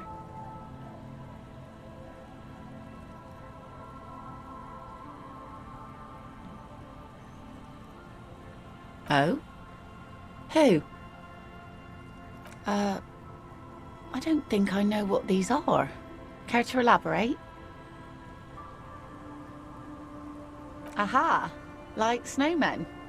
Two odd guys have been wandering around here, nose in sand, talking nonsense about snowmen and the like. Right. Not only snowmen, also green men, monkey men burning rhinos. You get the picture. Oh, you're getting it. And it is gorgeous. Don't really know. Further down the peninsula, I guess. I mean, that's where they were heading. Who else are you looking for besides snowmen? Well, how can I assist you then, officer? Oh, that's good to know, I guess. Why is it in the sea?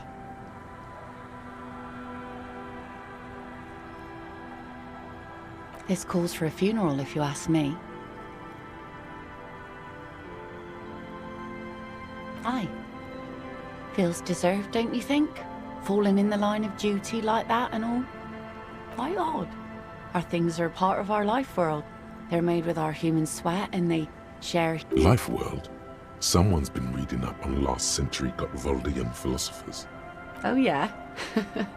You won't even be able to get it out of the water before early June. And where are you going to bury it? Who to invite? What music to play at the wake? Take it from someone who's been through a few funerals. It's easiest to just leave them there and let nature take care of it. That's all we have time for right now anyway. Come back here in June and see how you feel about it then. It's not like it's going anywhere. Absolutely. Things like what, for example?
You see a once bright mural towering above you.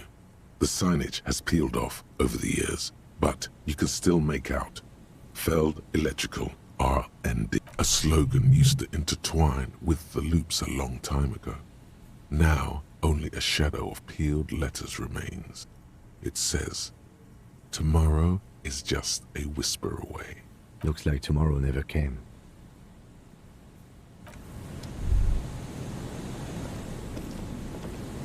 And Mikhail noticed the windows, especially with how there are no windows on the south side. This was to deal with. You officers, come to investigate the historic subtext of West Martinez? I'm Tran Heilostam. You must be Kim Kitsuragi, right? I was just telling my son about this building. Not a lot of people realize the historic significance here. Nice to meet you.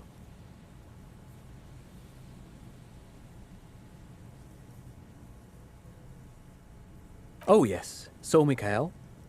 They had to deal with monitor glare, especially in the summer. They still had vector monitors back then.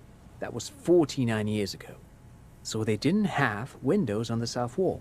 Yes, hypertext, young carp, and the collection of cultural hyperlinks. He's just making up fancy words.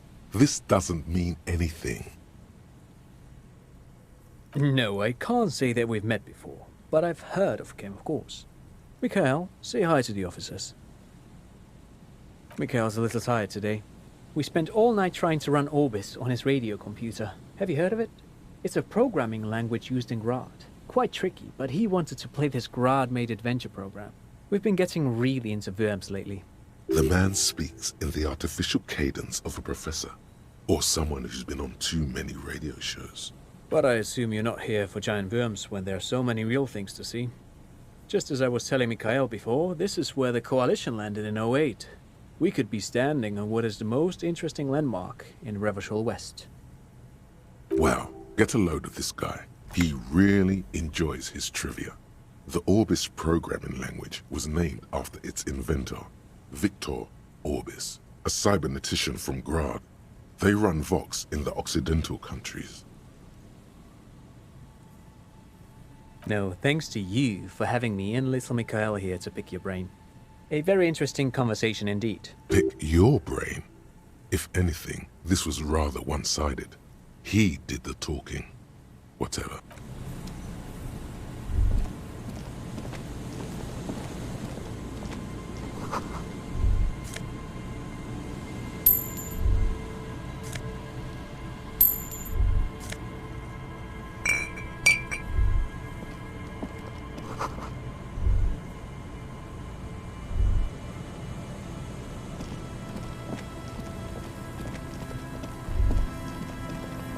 remaining windows rattle from a strong gust of wind.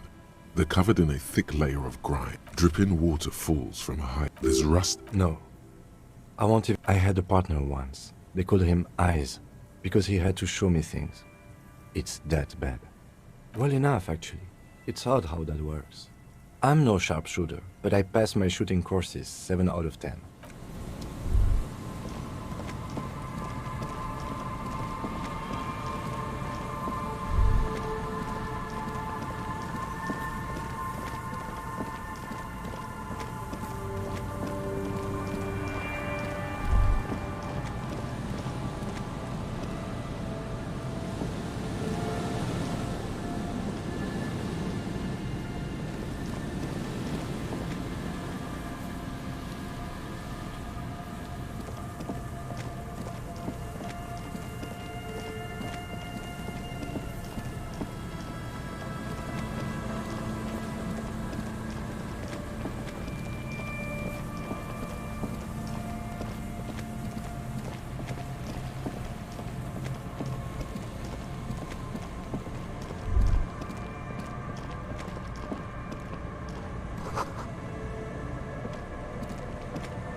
Here we go.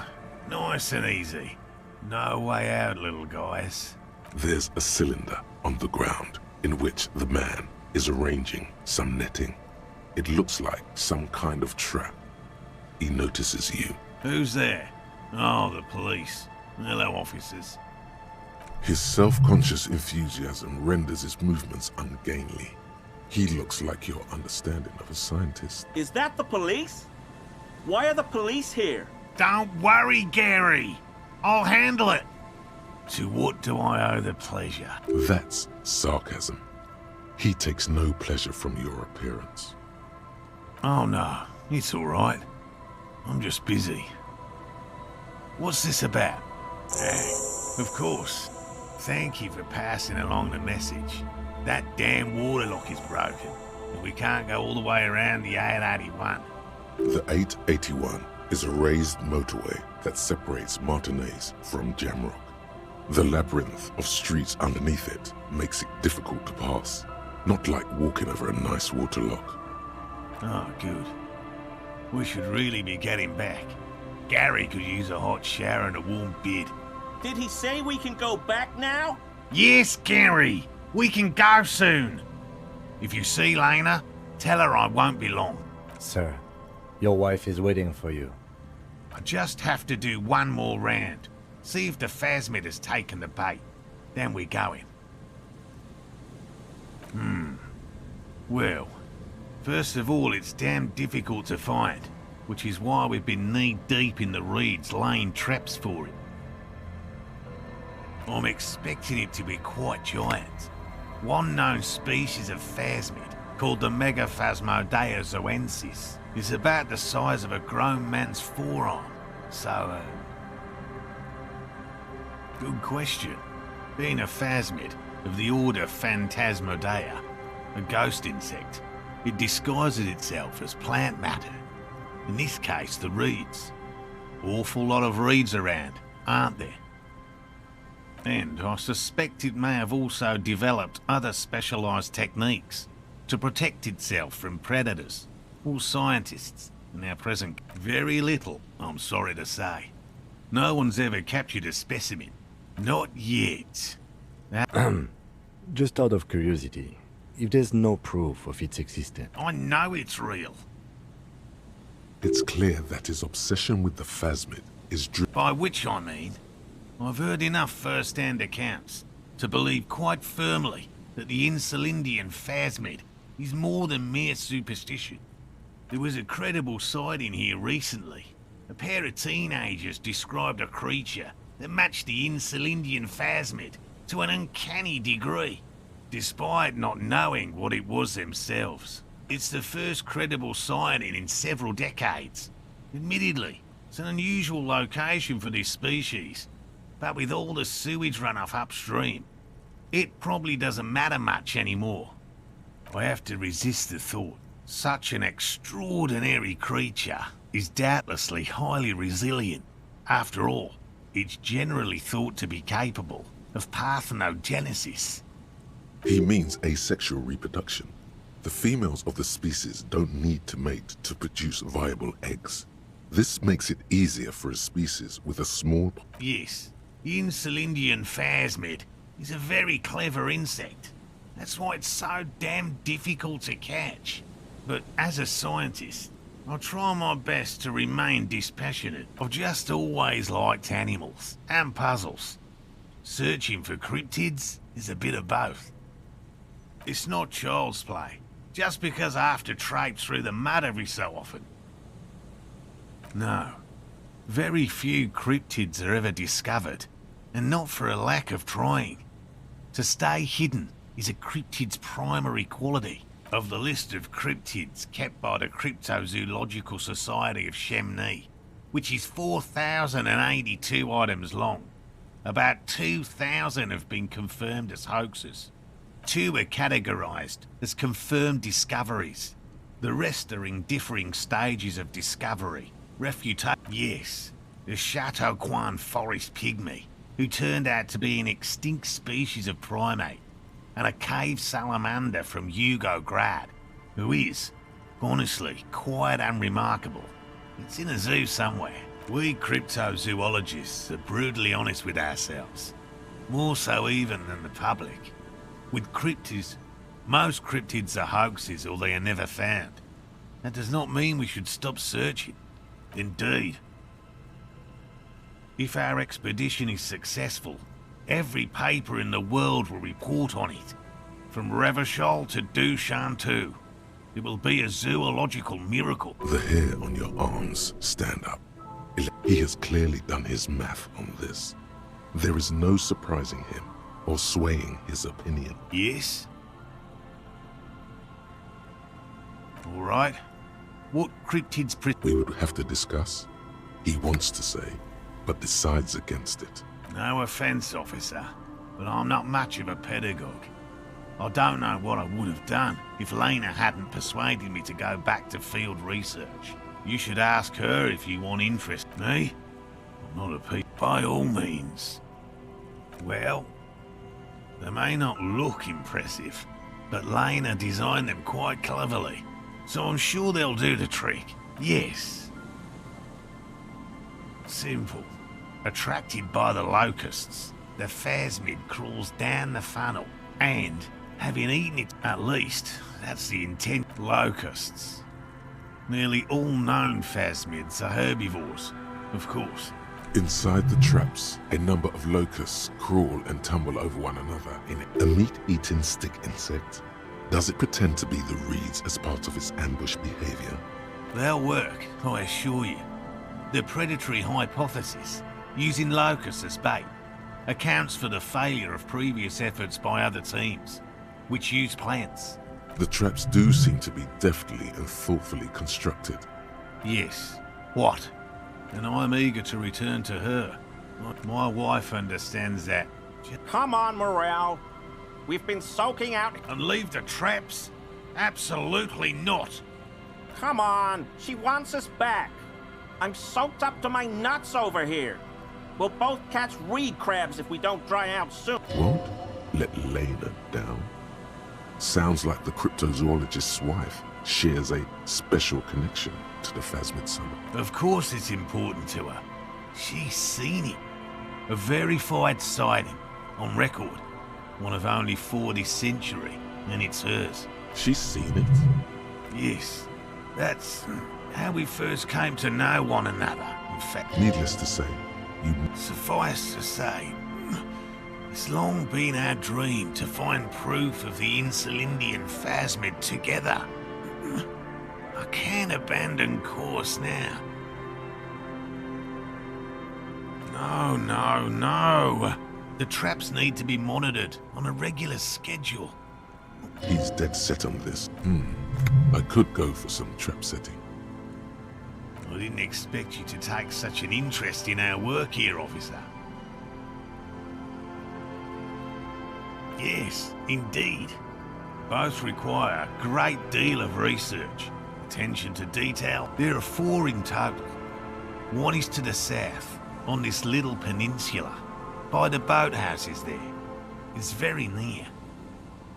Another we set in Land's End, to the northeast. It's behind. The third is set near the canal.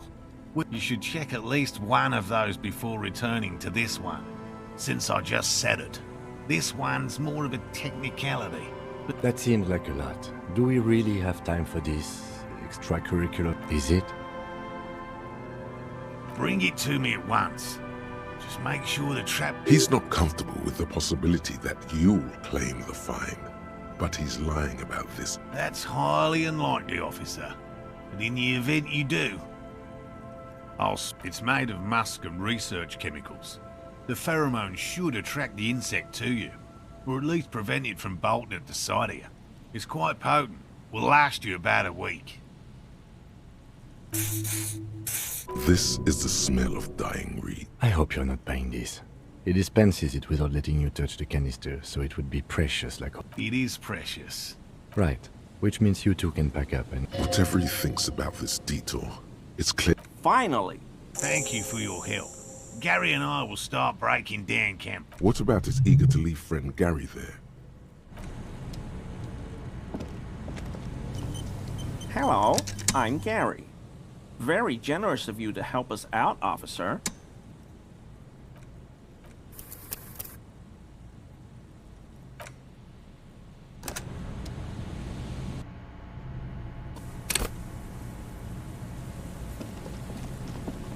And Mikhail. You officers. Nice to meet you. Yes. He's just... Oh, yes. No, I can't. Mikhail's... The man... But Wow, get a load of this guy. He really enjoys his trivia.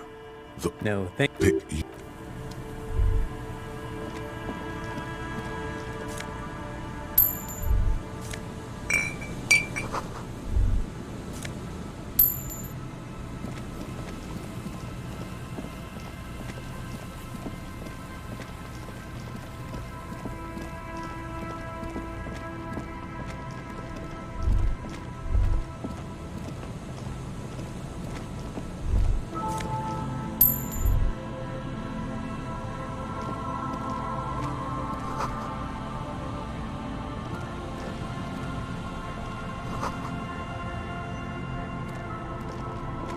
Hello, Yellow Man. The lieutenant raises his eyebrows slightly. I'm just waiting for my friend Morel to finish up with his insect traps so we can return to civilization. I like nature, just not this bloody coast. It's mostly drunks and degenerates that come here. Oh, I've been tempted. But someone has to stay strong. He pronounces Revocol with a hard K, unlike other people. I like to pronounce it the hard way. The old way. The Vespertine way. It's a secret rite. A very fringe nationalist. No. I helped Morel with... After all this time with Morel, he must have an opinion on cryptid. Oh, yes. The burning rhino. Morel doubts he's real, but I don't much care. Because I won't be the one looking for him out in Safra Serai. A rhinoceros that looks ordinary during the day, but burns brightly by night. Well, at least the males do. They have special ducts just above their shoulder blades that secrete a combustible fluid. When the rhino is just beginning to light itself, it looks as though it has wings of fire. But how is this combustible fluid lit?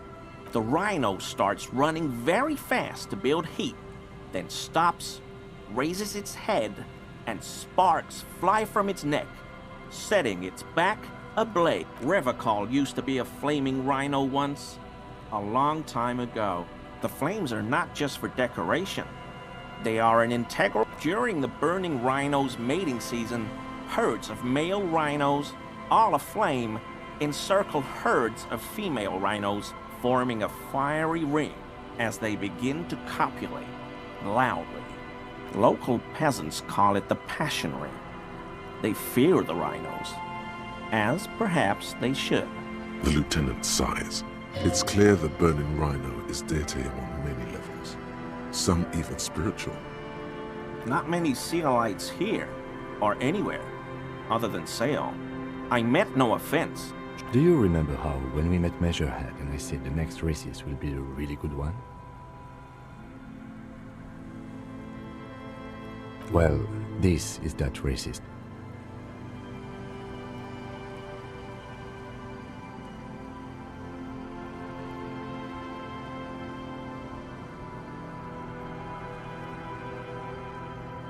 Hey, man, all I meant was there are not many Sealites around here.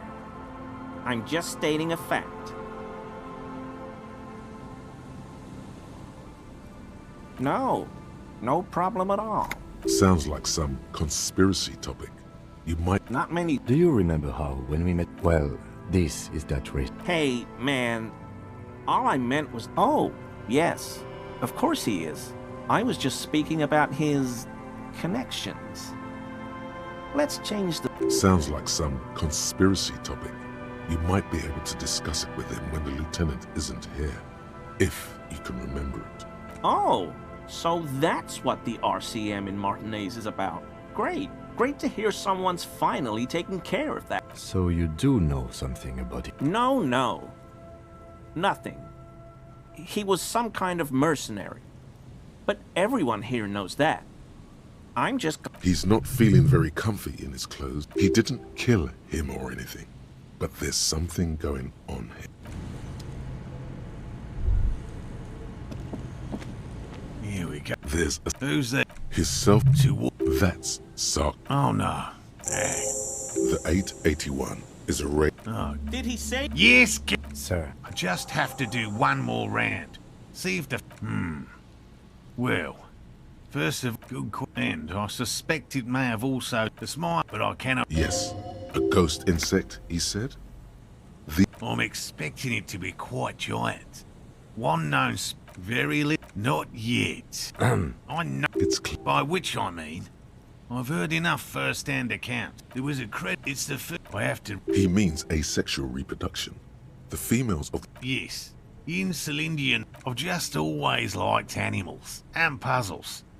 No. Of the list, 2 are category... Yes. We cryptozoologists. Do you know... He has clearly done it. Yes? Well, yes. At least, low... Inside a meat-eating stick insect, does it pretend to be the reeds as part of... Yes. What?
A scattering of bullet holes is spread across the cracked wall, reaching from one corner to the other. A row of ghostly shades stand facing the wall. There are many of them, a dozen at least, their heads lowered and eyes blindfolded. It's quiet, no sound. 10 meters away, other shades are lined up in an orderly manner, automatic rifles primed. A gust of wind blows by. The coats of the firing squad flap slowly in the breeze. A single person stands on the side. Snowflakes fall on the wooden planks and the surrounding sand dunes, covering the land with the white of innocence. A long time has passed since the moment of this fusillading. Rain and brine have since washed all the blood away. Not a trace remains. The abundance of bullet holes leads to 2 options. Either an inordinate amount of executions were performed here, or they did not use a conscience round, where only one soldier has the loaded rifle. Looks like this was a mass execution with everyone fully armed.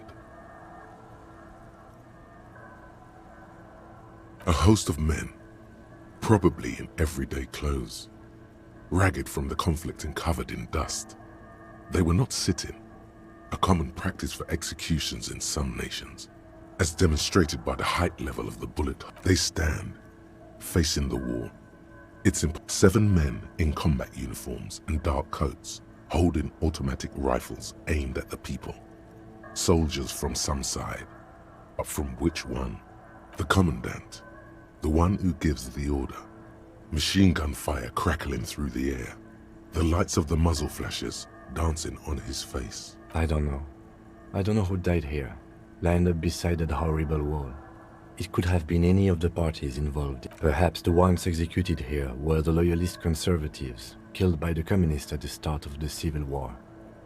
Or it could have been the communists, put to death during the last stretch of the It could even have been the employees of the failed R&D center down the coast, as their building was taken over by the revolutionary. Or maybe... Yeah, it's very unlikely the coalition forces were the ones who died here. They were always the last ones against the... To be honest, if a coalition member was anyone in this situation, it was a commandant, the superior giving the orders. A cold sea wind.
Oh, hello, dear. There you are again. Goodness, how is he? Did he say why he hasn't returned? He's fine, ma'am. As we had suspected, he couldn't get back earlier because the water lock on the canal was broken. Now he's just finishing up some work. Oh, yes. That's my Morel. He's bound to catch a cold staying out there for so long. But I am so relieved to hear that he's okay. Thank you for putting an old woman's heart at ease, if even a little. You haven't, however. There are dangers out there. Our aging body's foul. Her heart won't rest until Morel is safely back with her. Now maybe she'll open up about those fascinating cryptids, take her mind off all this. There's really no point in manipulating anyone. She'd be only too pleased to tell you about her work. Go on and ask. Oh, I'd be delighted. Truth be told, I could really use the company too. One cryptid, not a couple.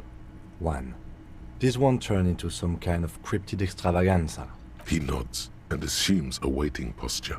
Ooh, tough choice there. The Gnome of Jeroma. Oh, yes. None of its victims survived.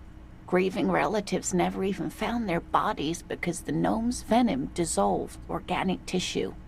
It was, reportedly, a small creature with webbed fingers and a protruding forehead and a gangly little thing. Quite scary to look at. A couple of campers found it when it was already dying. They heard an odd wailing in the woods and followed the sound. They were scared and wrapped it in tarpaulin to suffocate it. It still took the Gnome of Jeroma an entire day to die. If the body of the creature was found, why aren't there detailed illustrations of it in science textbooks, confirming the existence of this very little species? Alas, the first scientist who got his hands on the creature's corpse put it in a jar of... Instead, all the venom leaked out of the creature's teeth and into the surrounding liquid, dissolving the creature itself. A poetic end, perhaps, but a real loss for science. Alas. Always alas, and then it was gone. Isn't it sure? A perfectly good explanation. It dissolved. Of course, dear.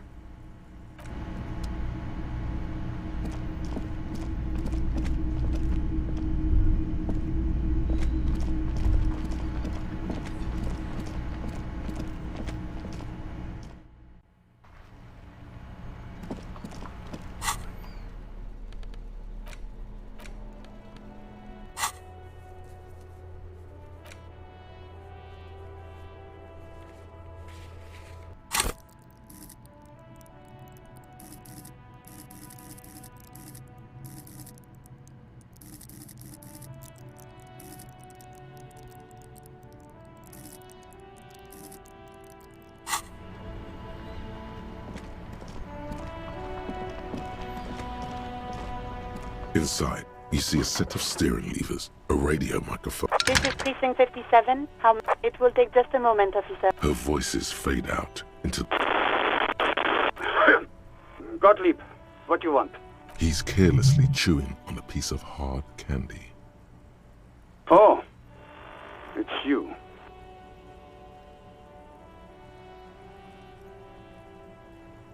With all the damage you've been dealing yourself with drugs and alcohol, I'm not surprised. What else? I'm not a brain doctor. Look on the bright side. You've got a whole new life now. Use it wisely. It's hard to say if he doesn't believe you, or doesn't care. Yes, there's no end to the misfortunes fate has seen fit to rain upon me.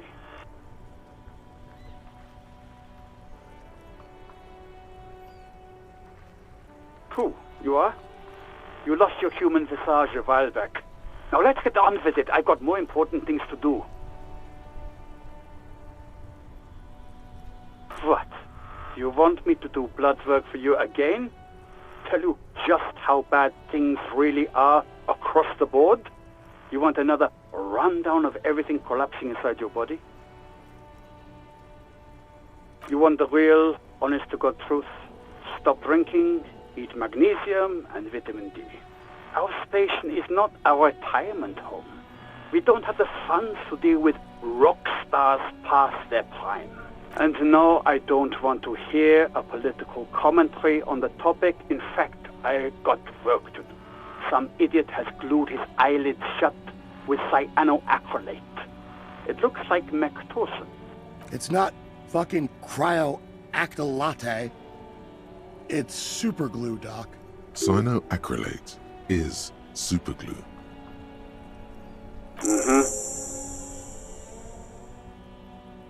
Anything else I can help you with, officer? 57's over and out. In the cabin, you